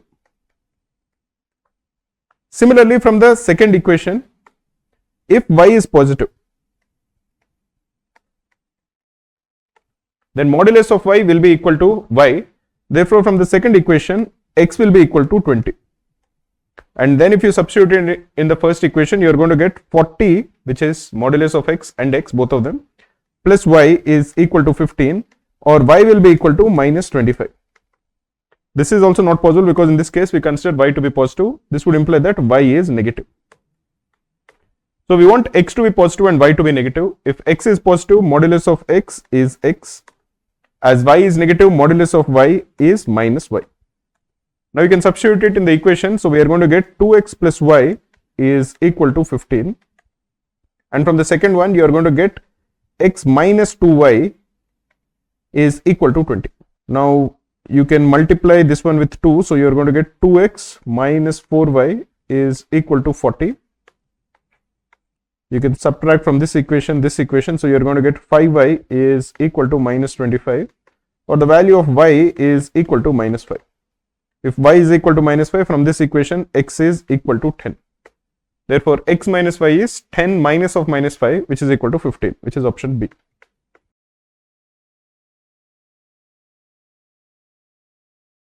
In this question, we are told that there is a vessel which contained a certain amount of solution of acid and water. So let us assume that this is water and this is acid.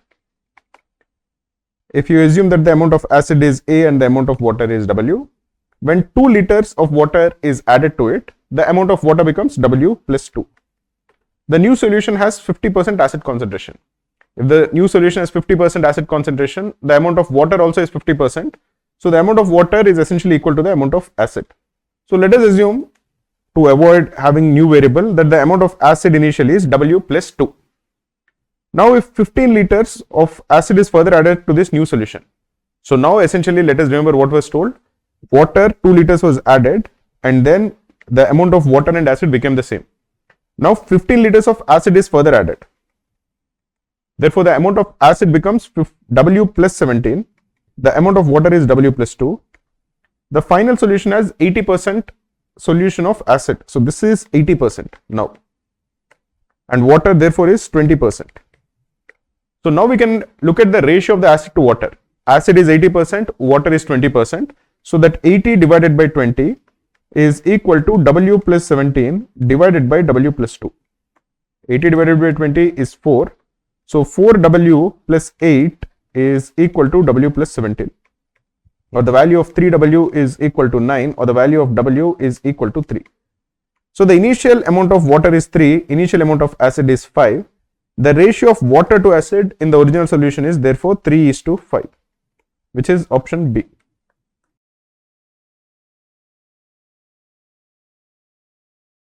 In this question, we are given an infinite series, which is 1 by 5 into 1 by 5 minus 1 by 7, plus 1 by 5 square into 1 by 5 square minus 1 by 7 square, plus 1 by 5 cube into 1 by 5 cube minus 1 by 7 cube, dot dot dot till infinity. This seems like a difficult question to answer, but we need to know one formula to solve this. That formula is the sum of an infinite geometric progression. If you have a geometric progression which is of the form A, AR, AR square, AR cube and dot dot dot till infinity, and if the value of R lies between 1 and minus 1, the sum of this infinite geometric progression is A divided by 1 minus R. This particular expression, we are going to divide it into two particular infinite geometric progressions. The first one is 1 by 5 into 1 by 5, which is 1 by 5 square, 1 by 5 whole square, plus 1 by 5 square into 1 by 5 square, which is 1 by 5 to the power 4, plus 1 by 5 cube into 1 by 5 cube, which is 1 by 5 to the power 6, and so on till infinity. This is clearly a geometric progression. The first term is 1 by 5 square. The common ratio is also 1 by 5 square. We will calculate its sum. The second one is if you are subtracting from this, the second term and the common term, that is 1 by 5 into 1 by 7. So this is 1 by 5 into 1 by 7 minus 1 by 5 square into 1 by 7 square. So this is minus 1 by 5 into 1 by 7 whole square minus 1 by 5 cube into 1 by 7 cube. So this is 1 by 5 into 1 by 7 whole cube and so on till infinity. This also is a geometric progression. The first term is 1 by 5 into 1 by 7 and the common ratio also is 1 by 5 into 1 by 7. So if you are calculating the sum of the first geometric progression, it is 1 by 5 square, which is the first term, divided by 1 minus 1 by 5 square, which is also the common ratio. Because the sum of the geometric progression is the first term divided by 1 minus the common ratio. So this is basically 1 by 25 divided by 1 minus 1 by 25. So this is equal to 1 by 24. So this sum is equal to 1 by 24. What about the second part, which is 1 by 5 into 1 by 7 dot dot dot? That part, the first term is 1 by 5 into 1 by 7. The common ratio also is 1 by 5 into 1 by 7. So 1 minus 1 by 5 into 1 by 7. This is equal to 1 by 35 divided by 1 minus 1 by 35, which is equal to 1 by 34. So the required sum is 1 by 24 minus 1 by 34, which is equal to 34 minus 24 is 10 divided by 24 into 34. This is 5, this is 12. This is equal to 5 divided by 408. So the answer for this question is option B.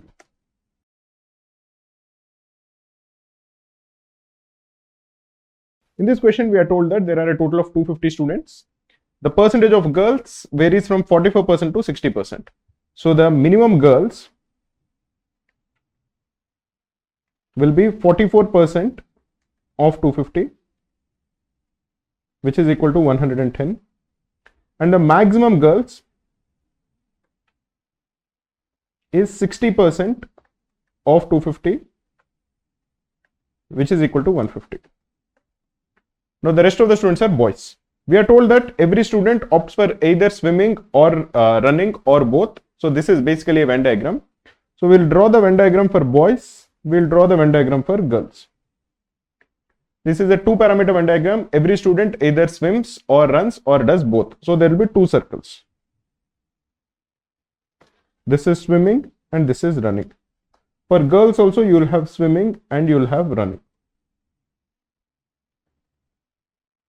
What we are told is that 50% of the boys and 80% of the girls opted for swimming. So boys percentage of swimming is 50%.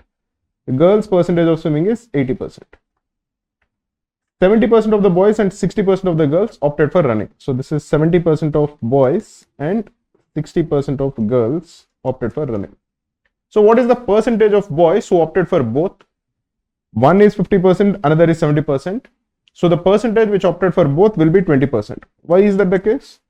Because we know that if you are given 2 parameters, the number of people who opted for both will be the sum of these two minus 1.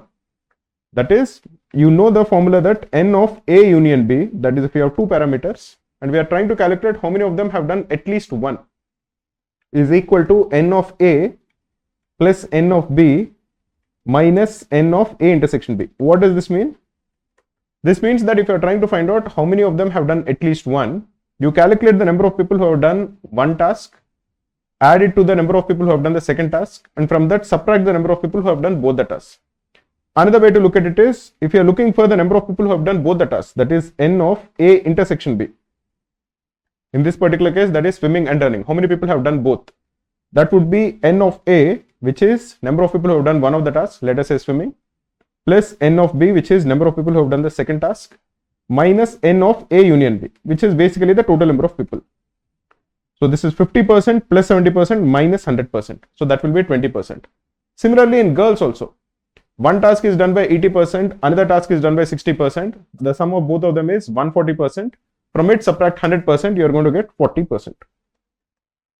So the total number of people who have done both the tasks or opted for both of them will be 0.2 boys, which is 20% of boys, plus 0.4 girls.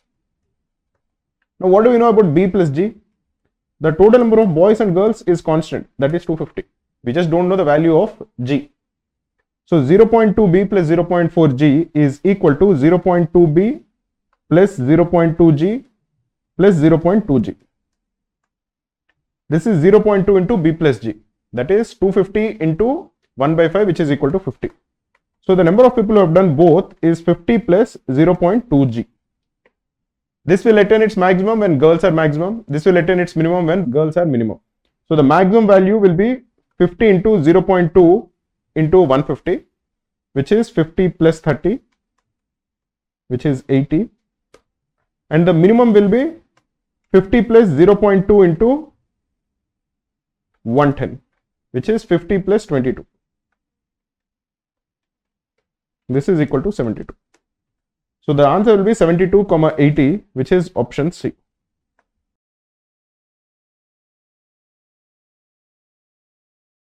In this question, we are told that A plus B root 3 whole square is equal to 52 plus 30 root 3. We are also told that A and B are natural numbers. We are asked to calculate the value of A plus B.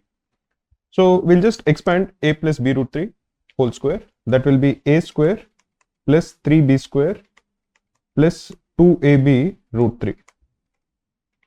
This we are told is equal to 52 plus 30 root 3. Now if you are comparing the natural numbers and the irrational numbers on the left hand side and right hand side, this is the irrational part of the left hand side, this is the irrational part of the right hand side. If you are comparing both of them, we will get that 2AB is equal to 30, or the product of A and B is equal to 15. Similarly, if you are comparing the rational part on the left hand side, that is A square plus 3B square, that is A square plus 3B square, we are told is equal to 52. Now if you are just looking at what are the values that A and B can take, there are only 4 possibilities. The 4 possibilities are A and B are either 1 and 15, or 3 and 5, or 5 and 3, or 15 and 1. Now clearly one of them cannot be equal to 15, because the square of 15 is 225, and A square or B square cannot be equal to 225. So we can rule out these two. And because you are asked to calculate the value of A plus B, it has to be one of these two. So you can immediately mark the answer as option B, which is 8.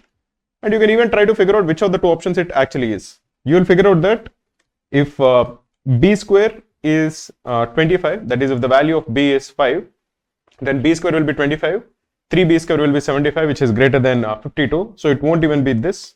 So it has to be only 5 comma 3. 5 square is 25 plus 3 square is 9, so this is 3 into 9, which is 27. 25 plus 27 is actually equal to 52. So this is actually the case. So the value of A is equal to 5 and the value of B is equal to 3. Like we discussed, the value of A plus B therefore has to be equal to 8, which is option B.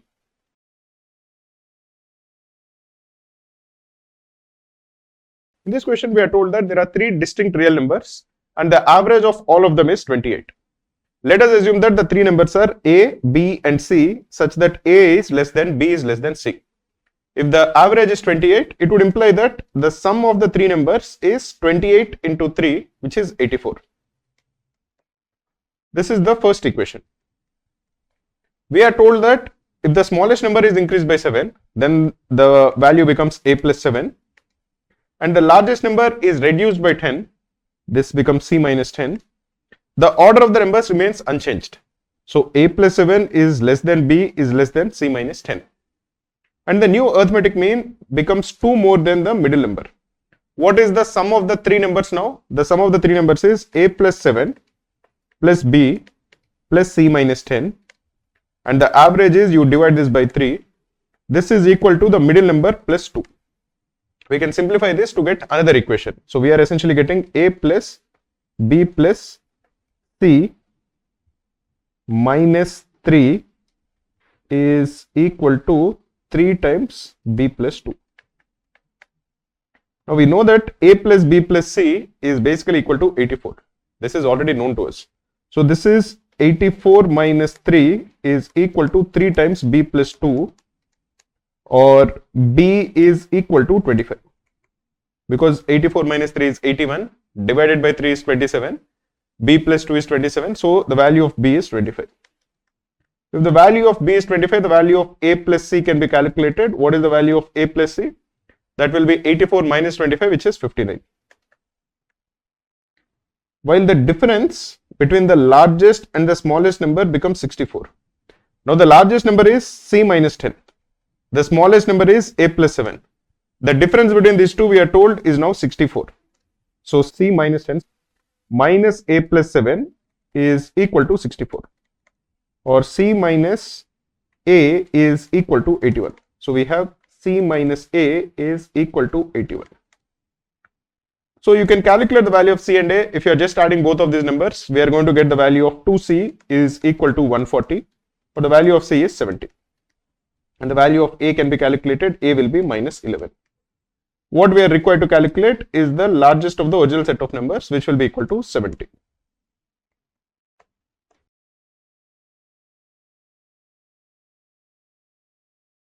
In this question, we are told that we have to calculate the remainder when 10 to the power 68 is divided by 13. So you will have to notice that 10 when divided by 13 leaves a remainder of 10. What is the remainder when 100, which is 10 square, is divided by 10? That will be 9 when divided by 13. I'm going to write this as mod 13, which is just a way of expressing that when 100 is divided by 13, the remainder is 9. What will happen when 1000 is divided by 13? An important fact that I think you should remember, which will help in these kind of questions, is that 1001 is actually equal to 7 into 11 into 13. 7 into 11 into 13 is 1001. So 1000 when divided by 7 leaves a remainder of 6. 1000 when divided by 11 leaves a remainder of 10. 1000 when divided by 13 leaves a remainder of 12. Essentially what we are saying is, when divided by any one of them, the remainder that 1000 leaves will be minus 1. And this 1000 is basically 10 cube. Now, if 68 was a multiple of 3, we could have easily found out the remainder when 10 to the power 68 is divided by 13. But 68 is not a multiple of 3. So we are going to write 10 to the power 68 as 10 to the power 66, because 66 is a multiple of 3, into 10 square. Now we'll first calculate the remainder when 10 to the power 66 is divided by 3. Then we'll calculate the remainder when 10 square, that is 100, is divided by 13. And then we'll multiply both of them to get the remainder when 10 to the power 68 is divided by 13. What is the remainder when 10 to the power 66 is divided by 13? we know that 10 cube when divided by 13 is leaving a remainder of minus 1. So 10 to the power 66, which is equal to 10 cube whole to the power 22. This will leave a remainder of minus 1 to the power 22. Because 10 cube is leaving a remainder of minus 1. 10 cube to the power 22 will leave a remainder of minus 1 to the power 22 when divided by 13, which will equal 1. So 10 to the power 66 when divided by 13, the remainder is 1. 10 square is 100. We know that 100 will leave a remainder of 9 when divided by 13. Therefore, 10 to the power 68 when divided by 13, the remainder will be 9, which is option C.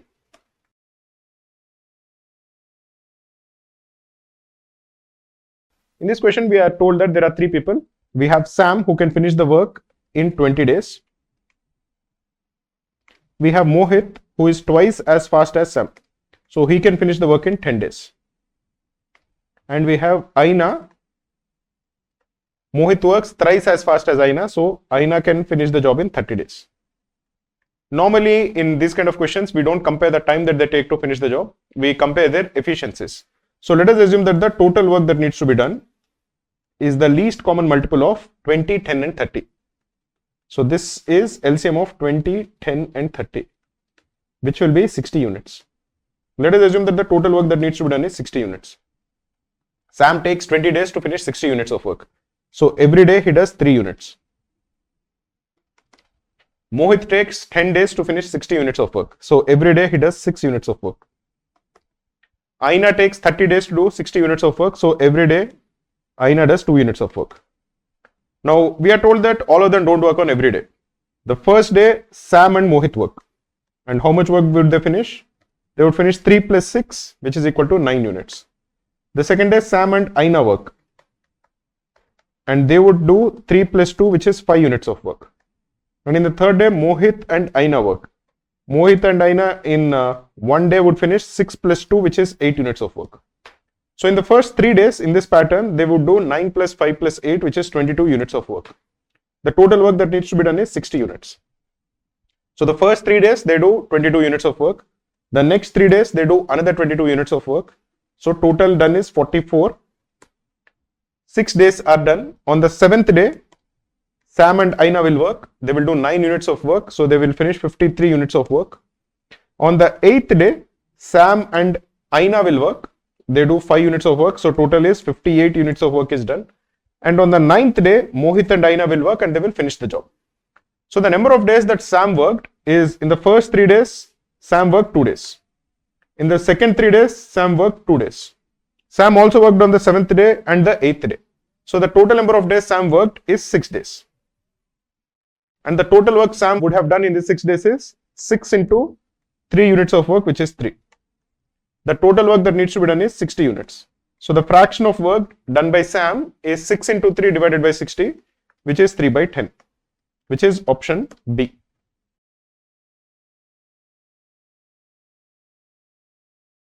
In this question, we are told that there is a circular plot of land. This is divided into 2 regions. The chord length is 10 root 3 meters and the chord subtends an angle of 120 degrees at the center. Then the area in square meters of the smaller region is. So we have a circle.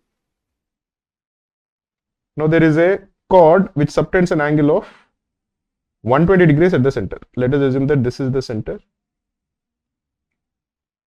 We don't know the radius of the circle. Let the radius be R. This is R. This is 10 root 3. And this is 120 degrees. We are asked to calculate the area in square meters of the smaller region. So basically we are asked to calculate this area, the area of the shaded region. To calculate that, let us first calculate the radius of the circle. We can use cosine rule to calculate the radius. What is the cosine rule? If you have a triangle like this, if the lengths of the sides are A, B and C, and if the angle between these two sides is A, then the value of A square is equal to B square plus C square minus 2BC cos A. In this particular case, that will be R square plus R square minus 2 times R square into cos 120 degrees is equal to 10 root 3 whole square. What is the value of 10 root 3 whole square? That will be 300. You will notice that cos 120 is actually equal to minus 1 by 2. this is minus 2r square into minus 1 by 2. So essentially the left hand side becomes 3r square is equal to 300, or the value of the radius r is 10 meters. Now we are required to calculate the area of the smaller region. To calculate the area of the smaller region, let us first calculate the area of this sector, and from the area of the sector, let us subtract the area of the triangle. Then we'll get the area of the smaller region. What is the area of the sector? Area of the sector is pi r square, which is the area of the circle, into the angle it is subtending at the center, which is 120 degrees, divided by 360 degrees. That is the area of the sector. From that we are subtracting the area of the triangle. What is the area of the triangle? Again, in this kind of a triangle, where you are given two sides and the angle in between them, the area of the triangle can be calculated easily by using the formula half BC sin A.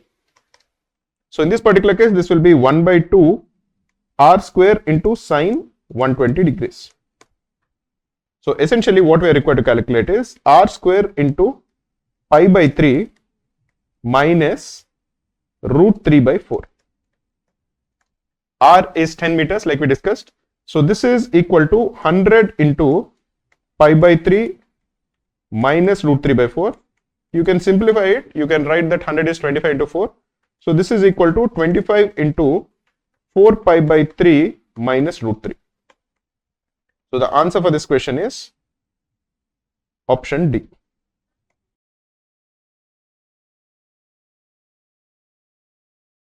In this question, we are told that T1 is 1, T2 is minus 1, and the value of Tn is given. It is n minus 3 divided by n minus 1 into 2 of n minus 2 whenever n is greater than or equal to 3.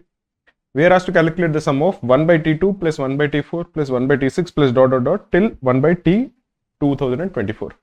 This seems like a complex question. So for these kind of questions, let us first try to find out if there is a pattern that is involved. T1 is 1, T2 is minus 1. What is the value of T3? T3 will be 3 minus 3, which is 0, divided by 2 into T of 1, which is essentially equal to 0. What is T4? T4 will be equal to 4 minus 3, which is 1, divided by 4 minus 1, that is 3, into T2. This is equal to minus 1 by 3. What is the value of T5? T5 will be, essentially we'll be having T of n minus 2 in the product, so it will be 0. So at least one part of the question is very easy. All the odd numbers will be 0. Similarly, T7 will have T of 5 over here in the product, so that also will be 0. T of 9 will also be 0 and so on. Let us now look at the even numbers, which are actually more important, because in the sum we are actually asked to calculate the sum of the reciprocals of the even terms. What is T6? T6 will be 6 minus 3, which is 3, divided by 6 minus 1, which is 5, into T4. This is equal to 3 by 5 into minus 1 by 3. This is equal to minus 1 by 5. So initially we had minus 1, then we had minus 1 by 3, now we have minus 1 by 5.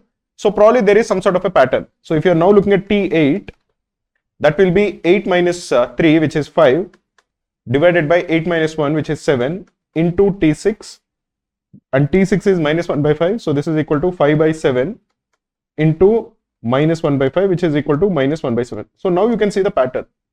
T2 is minus 1, T4 is minus 1 by 3, T6 is minus 1 by 5, T8 is minus 1 by 7 and so on. So their reciprocals will be just odd numbers. So the required sum we are asked to calculate is minus 1, minus 3, minus 5, dot dot dot dot dot, minus 7 and dot dot dot dot dot. Minus 1 is 1 by T2. Minus 3 is 1 by T4. Minus 5 is 1 by T6. Minus 7 is 1 by T8. What is the value of 1 by 2024? You can notice that 3 is 4 minus 1, 5 is 6 minus 1, 7 is 8 minus 1. So this will be minus 2023. Now this is the sum of the first 1012 odd numbers.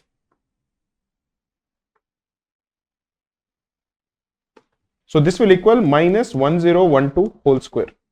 So the correct answer will be option A. You might be wondering how I got it very easily. The sum of the first n odd numbers is equal to n square. This will be a good revision for you to have. The sum of the first n natural numbers, that is 1 plus 2 plus 3 plus dot dot dot till n, is equal to n into n plus 1 divided by 2. the sum of the first n squares of natural numbers, that is 1 square plus 2 square plus dot dot dot dot dot dot till n square is equal to n into n plus 1 into 2n plus 1 divided by 6. The sum of the first n cubes of natural numbers, 1 cube plus 2 cube plus dot dot dot dot dot dot plus n cube is equal to n into n plus 1 divided by 2 whole square. And the formula that we used in this particular question, which is the sum of the first n odd numbers. We are not looking at the first n natural numbers. What is the first odd number? It is 1. What is the second odd number? It is 3. What is the third odd number? It is 5. What is the nth odd number? It is 2n minus 1. The sum of the first n odd numbers is equal to n square. Here we are asked to calculate the sum of the first 1012 odd numbers, which will be 1012 whole square. You have a minus in front of everything. So the correct answer is option A.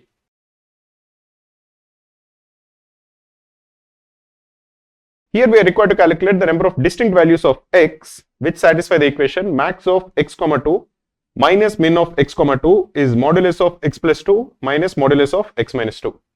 The right hand side contains modulus, and modulus, the inflection points are, for the first one it is minus 2 and for the second one it is 2. So there are two inflection points where the value of the modulus will change on the right hand side. So let us consider the three intervals which encompass these two inflection points. So the first case we will consider is if x is less than or equal to minus 2. The second case we will consider is when minus 2 lies between x, which lies between 2. The third case we will consider is when x is greater than or equal to 2. In the first case, when x is less than or equal to minus 2, the left hand side is very simple to calculate, because here we know that x is less than or equal to minus 2. So which of the two is greater? What is the value of max of x comma 2? That will be 2. Minus what is minimum of x and 2? We know that in this particular interval x is less than or equal to minus 2. So min of x and 2 will be x. This is the left hand side. And what is the right hand side? The right hand side is modulus of x plus 2. Here we have deduced that x is less than minus 2. So x plus 2 will be negative. So modulus of x plus 2 will be minus x minus 2.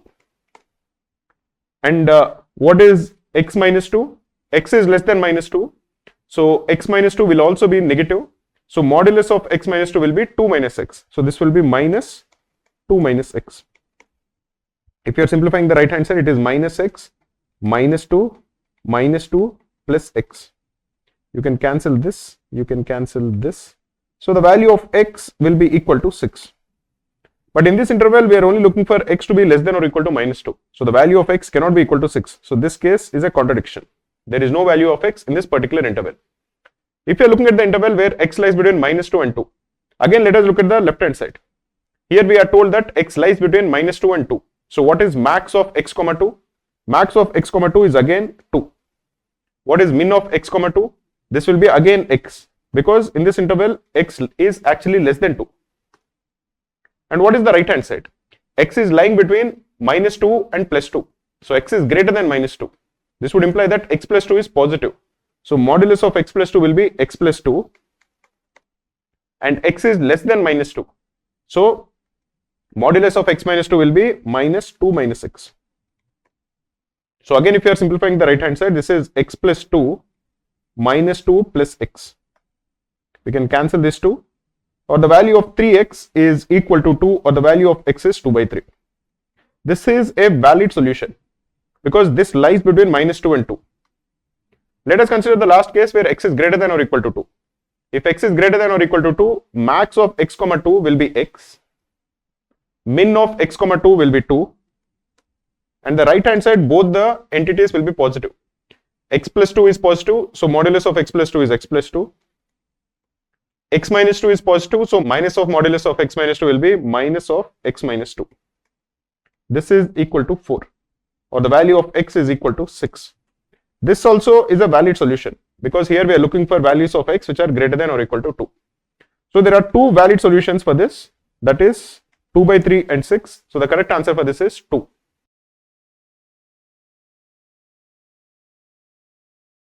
Here we are told that there is one guy called Aman. He invested 4,000 rupees in a particular bank. Let the rate of interest be equal to R%. So the value of the investment after 3 years becomes 4,000 into 1 plus R whole cube. divided by the value of the investment after 5 years is 4000 into 1 plus r whole to the power 5. This ratio we are told is 25 divided by 36. You can cancel 4000, 4000. What we are essentially left with is 1 plus r whole square is equal to 36 divided by 25, which is 1.44. Or the value of r is equal to 20%. Because 1 plus r will be square root of 1.44, which is 1.2. So the value of r is 0.2, or it is equal to 20%. We are required to calculate the minimum number of years it will take for the investment to cross 20,000. What is the original investment? The original investment is 4,000. The value of the investment after n years will be 4,000 into 1.2 whole to the power n.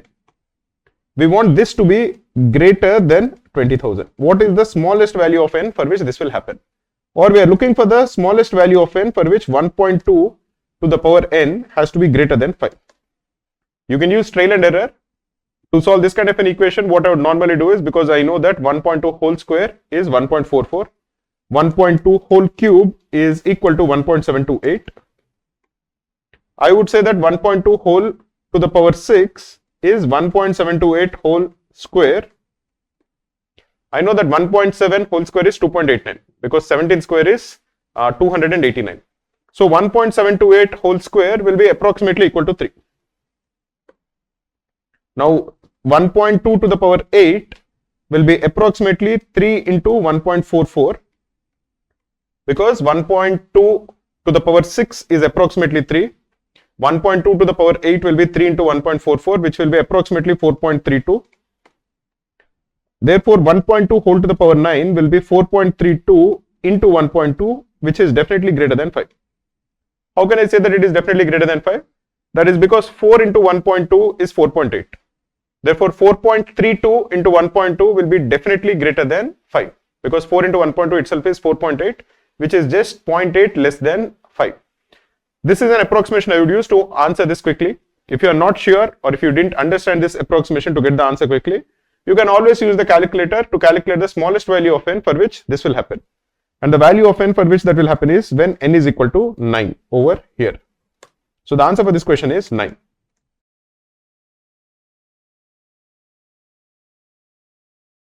In this question, we are asked to calculate the sum of all the distinct real values of x which satisfy the equation 10 to the power x plus 4 by 10 to the power x is 81 by 2. Let us assume that 10 to the power x is a variable capital A. So what we have over here is a plus 4 by a is equal to 81 by 2, or a square minus 81 by 2a plus 4 is equal to 0. If you assume that this quadratic equation has two roots, suppose the two roots are a1 and a2, then the product of a1 into a2 is equal to 4, this constant term, and the value of a1 plus a2 is equal to 81 by 2. But what is the value of a1? a1 is basically equal to 10 to the power x. So let us assume that a1 is equal to 10 to the power x1 for one root, and a2 is 10 to the power x2. What we are essentially told over here is that 10 to the power x1 into 10 to the power x2 is equal to 4, or the value of 10 to the power x1 plus x2 is equal to 4, or the value of x1 plus x2 is equal to log of 4 to the base 10, which is equal to 2 log 2 to the base 10, which is option A.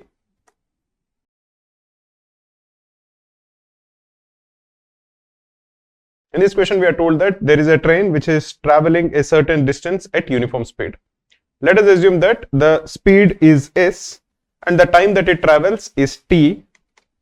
So the distance that it travels is speed into time, which is equal to d.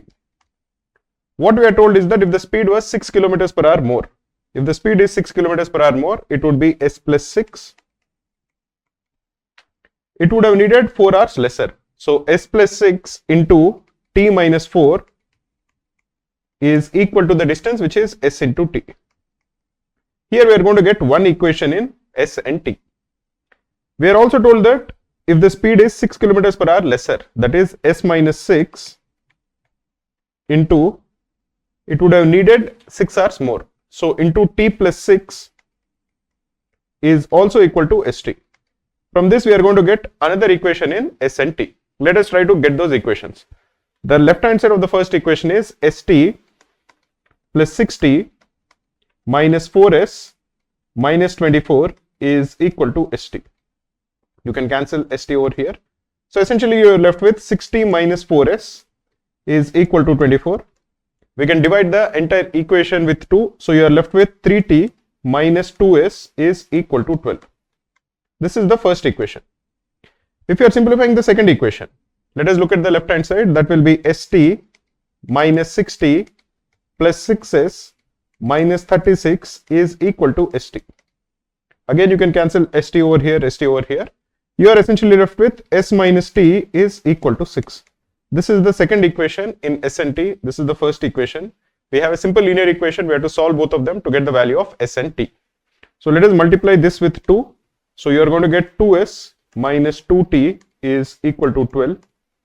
You can add these two equations.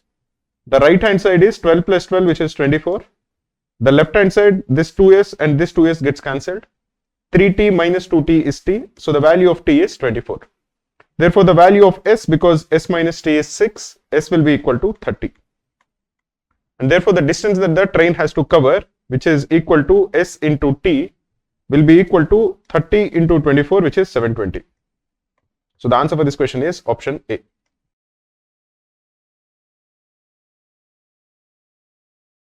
In this question, we are told that 3 to the power a is 4, 4 to the power b is 5, 5 to the power c is 6, 6 to the power d is 7, 7 to the power e is 8, and 8 to the power f is 9. From the first part, you can assume that a is equal to log of 4 to the base 3. And from the second equation, you can assume that b is log 5 to the base 4. From the third one, c is equal to log 6 to the base 5. From the fourth one, d is equal to log 7 to the base 6. Next, e is equal to log 8 to the base 7. And f is equal to log 9 to the base 8. If you are multiplying all of them, you have to just multiply all of these right hand sides. Now we know that log of a to the base b is equal to log of a divided by log of b. This would imply that log of 4 to the base 3 is log of 4 divided by log of 3 into log of 5 to the base 4 is equal to log of 5 divided by log of 4 into log of 6 to the base 5 is log of 6 divided by log of 5, and so on. The last one will be f, which is log of 9 to the base 8, which is log of 9 divided by log of 8. So the numerator and denominator of many of them get cancelled, and finally you will be left with log 9 in the numerator and log 3 in the denominator. So this will equal log of 9 to the base 3, which is equal to 2. So the answer for this question is 2.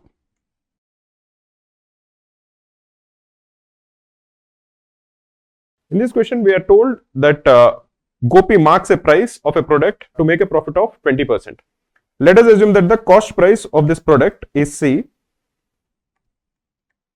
So the marked price, because it is marked up by 20%, will be equal to 1.2C.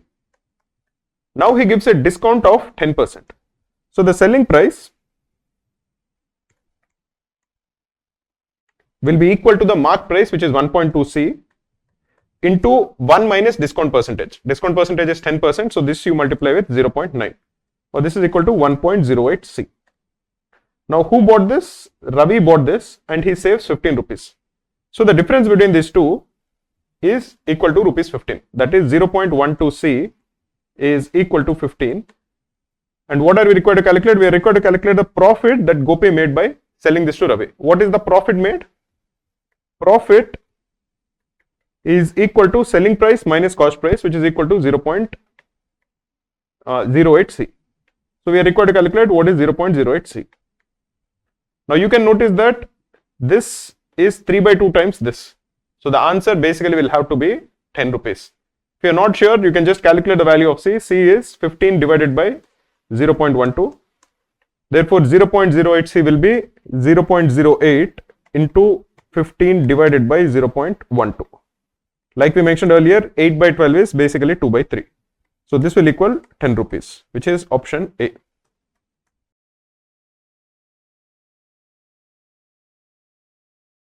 In this question, we are told that there is a container which has 300 liters.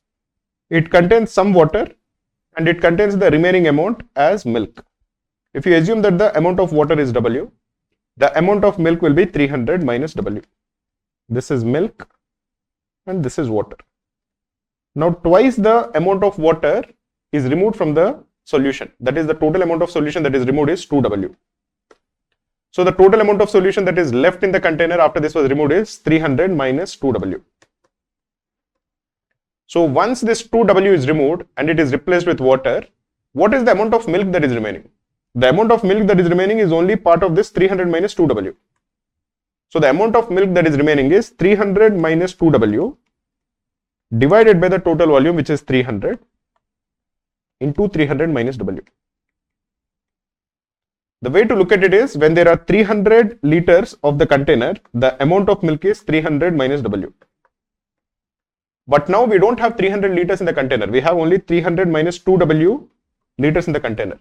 So the amount of milk will be 300 minus W into 300 minus 2W divided by 300. This we are told is 72% of 300. Because after this 2W is replaced with water, no additional milk is being added. Once this 2W of the solution is removed and it is replaced with water, the amount of milk remains the same. So this would imply that this has to be equal to 72% of 300, which is equal to 216. Now using this equation, we have to calculate the value of W. What is the equation? 300 minus 2W into 300 minus W divided by 300 is equal to 216. You can divide this by 2, you can divide this by 2. So we will be left with 150 minus W into 300 minus W is equal to 108 into 300. 108 into 300 is 32400. So the required equation is W square minus 450 W plus 45,000 is equal to 32,400, or W square minus 450 W plus 126 12,600 is equal to 0. This is W minus 420 into W minus 30 has to be equal to 0. So W is either 420 or W is equal to 30. But the volume of the container is 300 liters. That cannot contain 420 liters of water. So the volume of water initially is 30 liters. So the answer for this question is 30.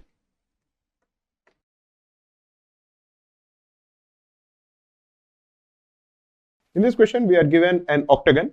We are told that the side of the octagon, each side is 6 centimeters.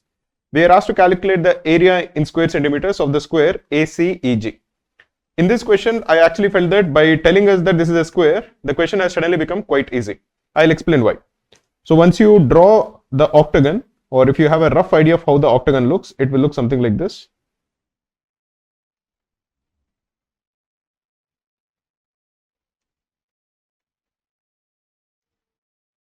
This is, say, the octagon. This is A, B, C, D, E, F, G and H. We are asked to calculate the area of the square ACEG. So this is AC, CE, EG and GA.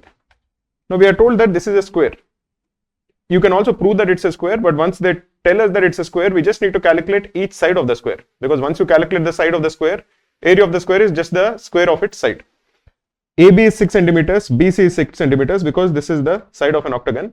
If you assume that the length of AC is say small a, the area of the square ACEG will be A square, which is what we are required to calculate. What is the interior angle of an octagon? What is this value? We know that the sum of the interior angles of a polygon of n sides, we know the formula for it. Let us just revise it once so that it will be useful in other questions also. sum of interior angles of an n-sided polygon is equal to n minus 2 into 180. In this particular case, the sum of the interior angles of an octagon will be 6 into 180. And how many sides are there in an octagon? There are 8 sides. So every angle will be equal to 6 into 180 divided by 8, which is equal to 135 degrees. So this angle is 135 degrees. Now to calculate the value of a square, we just need to use the cosine rule. What does the cosine rule say? In a triangle, if this is a triangle, if this is triangle capital A, capital B and capital C, if the 3 sides of the triangle are say B, C and A, and if this angle is say capital A square is equal to B square plus C square minus 2BC cos A. This is true for all triangles. If you know the lengths of all the 3 sides and one of the angle, this formula can be applied. So in this particular case, we know the value of 2 sides and the angle in between them. So we can calculate the value of the third side. So a square is equal to 6 square plus 6 square minus 2 into 6 into 6 into cos 135. 6 square is 36 plus 6 square is 36. So this is 72. Cos 135 degrees is equal to minus 1 by root 2. If you don't know, if you are given the value of A, which is an angle, the value of sine of A is equal to sine of 180 minus A. Similarly, the value of cos A is equal to minus of cos of 180 minus A. It is an important formula. It will be useful if you remember this. So we can say that sine of 30 degrees is equal to sine of 150 degrees. But cos of 30 degrees will be equal to minus of cos 150 degrees. Sine will not change its value. Sine A is sine of 180 minus A. Cos will change its value. Cos of A is minus of cos 180 minus A. In this particular case, cos of 135 degrees is minus of cos 45, which is minus 1 by root 2. This would imply that this will be 72 plus 36 root 2, which will be option D.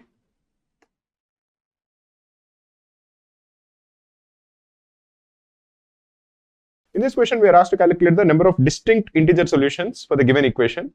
If you are looking at the equation, it is modulus of x plus y plus modulus of x minus y is 2. We are looking only for integer solutions. If x and y are integers, x plus y and x minus y, both of them will be integers. You cannot have the sum or the difference of two integers be fractions. So in this particular case, we are given the sum of two modulus is equal to 2. The only 3 cases that are possible are either the first modulus is 2 and the second modulus is 0, or the first modulus is 1 and the second modulus is 1, or the first modulus is 0 and the second modulus is 2. These are the only 3 cases that are possible. In this first case, if the first modulus is 2 and the second modulus is 0, we are saying that modulus of x minus y is 0. This would imply that x has to be equal to y. This would therefore imply that from the first case, because we want modulus of x plus y to be equal to 2, it would imply that modulus of 2x is 2 or modulus of x is 1. So x is either plus or minus 1. So here we have two solutions.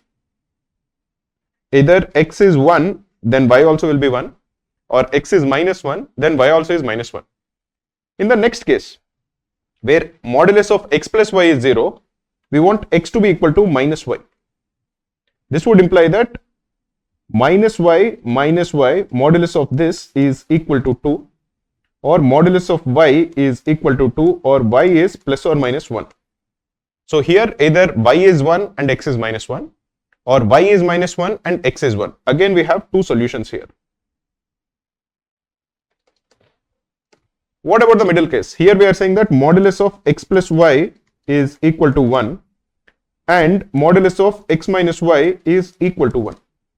Here we will have 4 cases. What are the 4 cases? Either x plus y is 1 and x minus y is 1, or x plus y is 1 and x minus y is minus 1, or x plus y is minus 1 and x minus y is 1, or x plus y is minus 1 and x minus y is minus 1. For each of the 4 cases, we are going to get 4 solutions. For you to understand, we can, for example, solve this. If you are solving this, you are going to get x is 1 and y is 0. You can solve this. You are going to get x is 0 and y is 1. You can solve this. You are going to get x is 0 and y is minus 1. And you can solve this. You are going to get x is minus 1 and y is 0. These are 4 different solutions. So here we will have 4 solutions. So the total number of solutions is 2 plus 2 plus 4, which is 8. This is a slightly lengthy question. It is going to take some time, but there is no other way to actually solve it.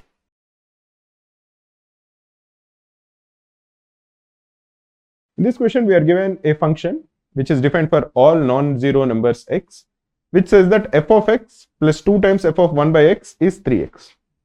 So f of x plus 2 times f of 1 by x is equal to 3x.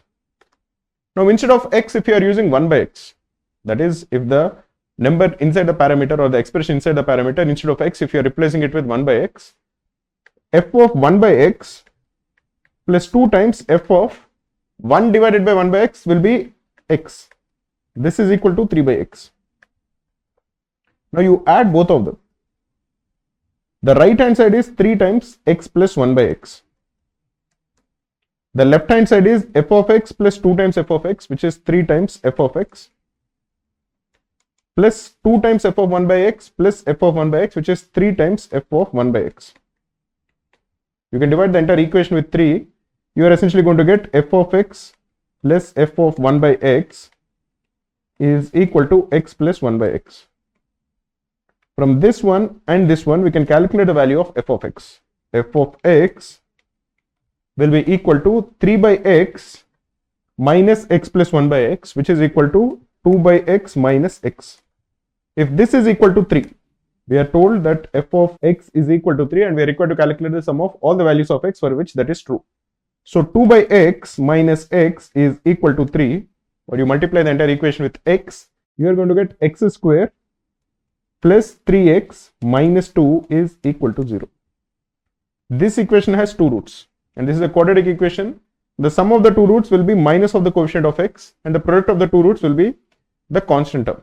So if the 2 roots are, say, a and b, a plus b will be minus 3, which is minus of the coefficient of x, and a into b is minus 2. We are anyways asked to calculate the sum of the 2 values, which will be equal to minus 3. So the answer for this question is option C.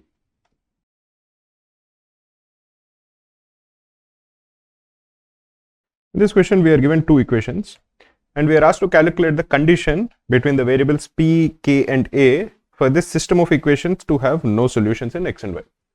Before we answer this question, let us try to understand systems of equations and when they will have a unique solution, when they have infinite solution, and when they will have no solution. Let us look at 2 equations. Let us assume that the first equation is a1x plus b1y is equal to c1. Let us assume that the second equation is a2x plus b2y is equal to c2. These are 2 equations in x and y. When does this have a unique solution? This will have a unique solution if a1 by a2 is not equal to b1 by b2. What this essentially means is that these 2 equations are new equations. These equations are not related to each other. For you to understand this better, let us assume that the first equation is, say, x plus 2y is equal to 3. Now, if the second equation that is given to you is 2x plus 4y is equal to 6, we are getting no new information about x and y because the ratio of the coefficients of x and y are the same. This equation into 2 is basically this equation. If you are getting the first equation into some constant, if you are getting the second equation, you are not getting any new information about x and y. So you will not be able to solve this equation. But suppose one equation you are given is x plus 2y is equal to 3 and the second equation that you are given is, say, 2x plus 3y is equal to some number, say 8. Here the ratio of the coefficients, which is 2 divided by 1 is 2 and this is 3 divided by 2 is 3 by 2. What we are essentially saying is that the first equation into a constant is not the second equation. The second equation is a completely different equation. So the ratio of the coefficients is not the same. In that particular case, we will have a unique solution. When does this have infinite solutions? this system of equations will have infinite solutions if a1 by a2 is equal to b1 by b2 is equal to c1 by c2. Essentially what we are saying is, suppose the first equation is x plus 2y is equal to 3. Now we are just multiplying this equation with a particular constant. Like in the earlier example, we multiplied it by 2. And we are getting the equation which is 2x plus 4y is equal to 6. Here the ratio of the coefficients of x is 2. The ratio of the coefficients of y is also 2. This is 4 by 2. The ratio of the coefficients of the constant term is also 2, which is 6 by 3. And it is not a surprise because we got the second equation just by multiplying the first equation with 2. In this particular case, this will have infinite solutions.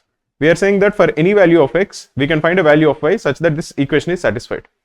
When does this system of equations have no solution? This system of equations will have no solution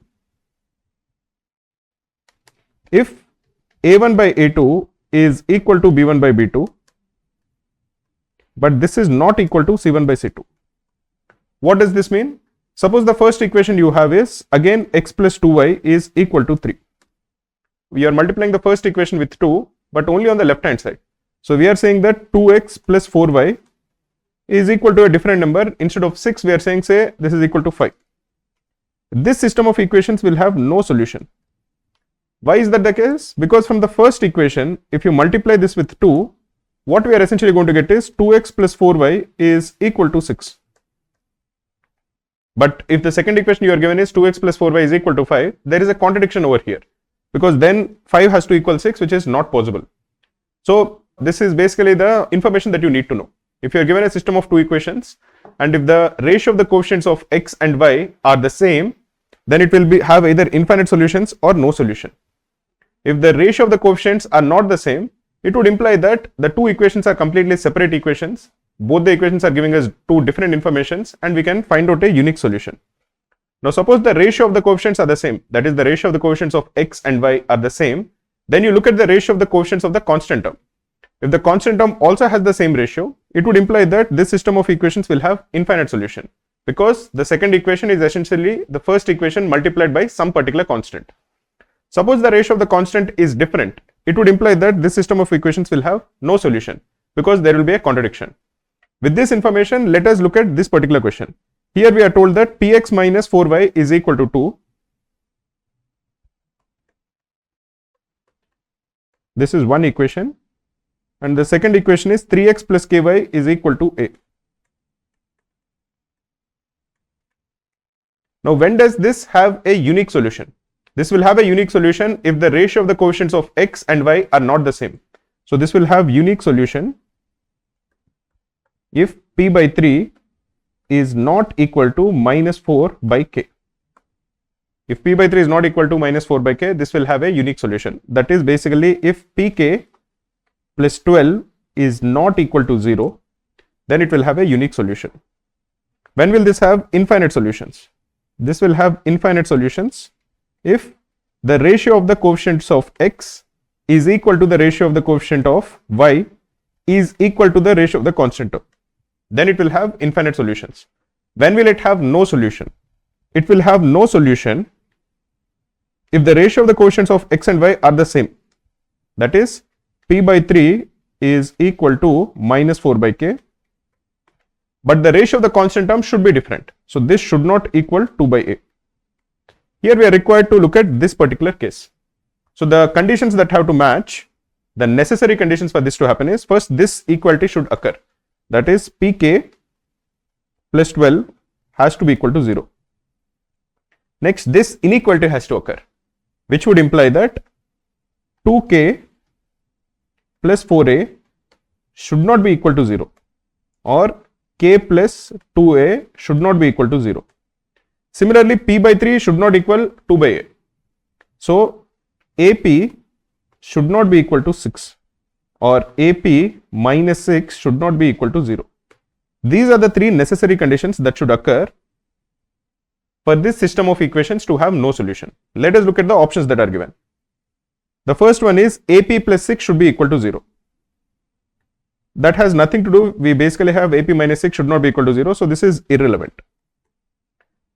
Option B is 2a plus k is not equal to 0. 2a plus k is not equal to 0 is one of the necessary conditions. So this will be the correct answer. Option C says ap minus 6 is equal to 0. But the necessary condition is that ap minus 6 should not be equal to 0. So this is not the answer. Option D is kp plus 12 is not equal to 0.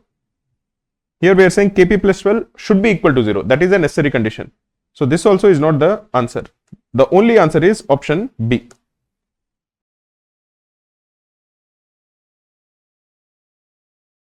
In this question, we are told that there are two people, Rajesh and Vimal. So Rajesh has 20 acres. Vimal has 30 acres. Now they are covered completely by wheat and mustard. So Rajesh will have some wheat and he will have some mustard. Vimal also will have some wheat and he will have some mustard. The cultivation of wheat and mustard in the land owned by Vimal is 5:3. So this is 5:3.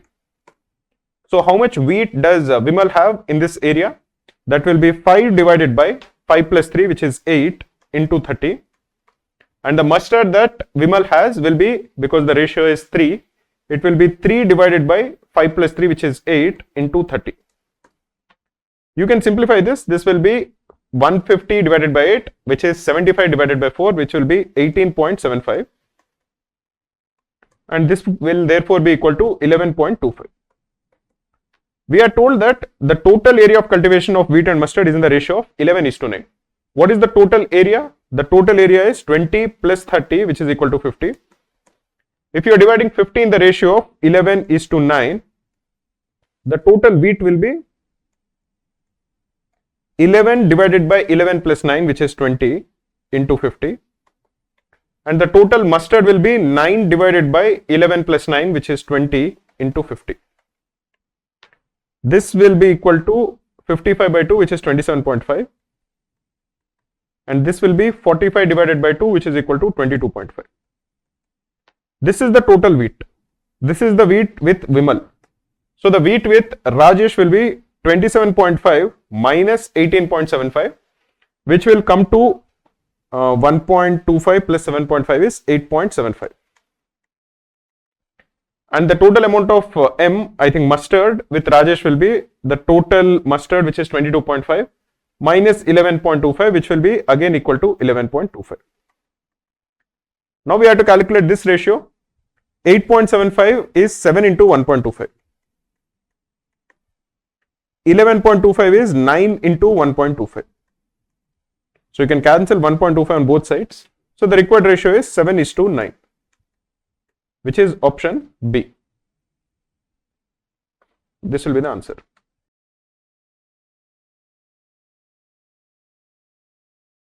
In this question, we are told that there is a triangle ABC and the points M, N and P are midpoints of the triangle. So let us first draw the triangle ABC.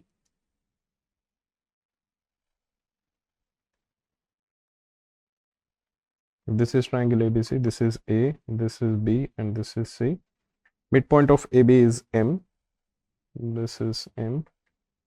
Midpoint of BC is N, so this is N, and midpoint of AC is P. So if you are joining M and P, M is the midpoint of AB, P is the midpoint of AC, so MP will be parallel to BC. That is the midpoint theorem. If you are joining the midpoints of any two sides and connecting them, that line will be parallel to the third side. Similarly, if you are joining M and N are midpoints of the two sides, so it will be parallel to AC. Similarly, if you are joining N and P, this line again is joining two midpoints, so it will be parallel to the third side, which is AB. We are also told that the area of triangle ABC is 1440. Therefore, the area of triangle MPN will be 1/4 of 1440, which will be equal to 360 centimeters square. Now, if you are given a triangle, if the sides of this triangle are say X, Y and Z, and if you are given another triangle and if all the three sides are in the same proportion, that is, if one side is say a constant k into X, the other side is another constant k into Y, and the third side is a constant k into Z, and if the area of this triangle is A, the area of the second triangle will be k square into A. In this particular case, using the midpoint theorem, we know that MP is equal to 1 by 2 into BC. Similarly, we know that PN is equal to 1 by 2 into AB. We also know that MN is equal to 1 by 2 into AC. So all the three sides are half of the respective sides of triangle ABC. Therefore, the area of MPN will be 1/4 of the area of ABC, which is equal to 360 centimeter square. Now, if you just extend it one leg further, because if you are looking at the points X, Y, and Z, they themselves are the midpoints of MP and N. So this will be X, which is the midpoint of MP. This will be Y is the midpoint of MN. This is Y and this is Z. X is formed when you are joining A to N, but X itself will be the midpoint of MP. Similarly, Y and Z will be the midpoints of the remaining two sides. So if you are joining X, Y and Z, you are getting another triangle. Now if you are comparing X, Y, Z to MPN, XZ is equal to half of MN. X and Z are the midpoints of the two sides. So this will be parallel to MN and the length of XZ will be half of the length of MN. Similarly, XY, this one will be half of PN, which is this one, and YZ will be half of MP. Therefore, the area of triangle XYZ will be 1/4 the area of triangle MPN, which we have calculated is 360 centimeter square. Therefore, the area of XYZ will be 90 centimeter square. So the answer for this question is 90.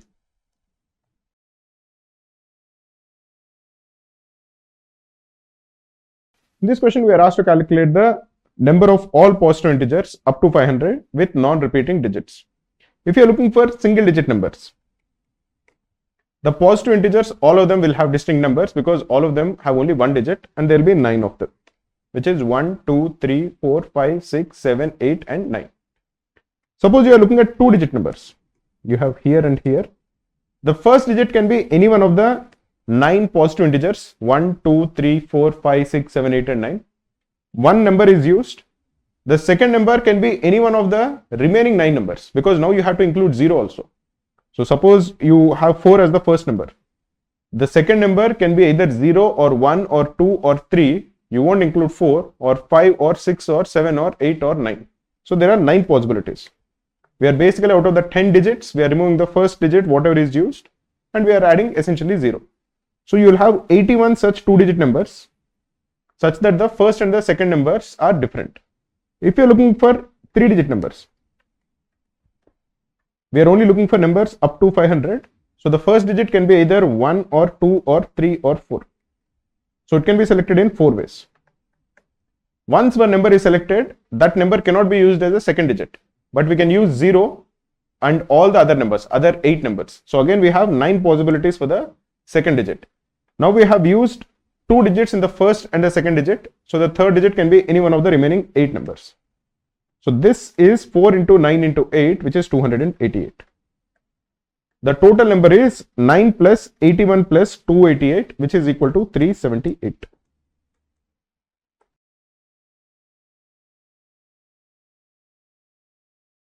In this question, we are told that after 2 successive increments, Gopal's salary became 187.5% of his initial salary. Let us assume that his initial salary is S. So after the 2 increments, his salary became S into 1.875. Now 1.875 you would know is equal to 15 by 8. The percentage salary increase in the second increment is twice that of in the first increment. So if you assume that in the first increment the percentage increase is X, the percentage increase in the second one is 2X. So essentially what we are told is that S into 1 plus X into 1 plus 2X is equal to S into 1.875. We can cancel S on both sides. So 2X square plus 3X plus 1 is equal to 15 by 8. I'm just multiplying everything with 8. 16x square plus 24x minus 7 is equal to 0. We have to factorize this. So this would be 16x square plus 28x minus 4x minus 7 is equal to 0. Or this is 4x minus 1 into 4x plus 7 is equal to 0. Or the value of x is 1 by 4, which is equal to 25%. So the first increment is 25%, the second increment is 50%. So the correct answer is option C.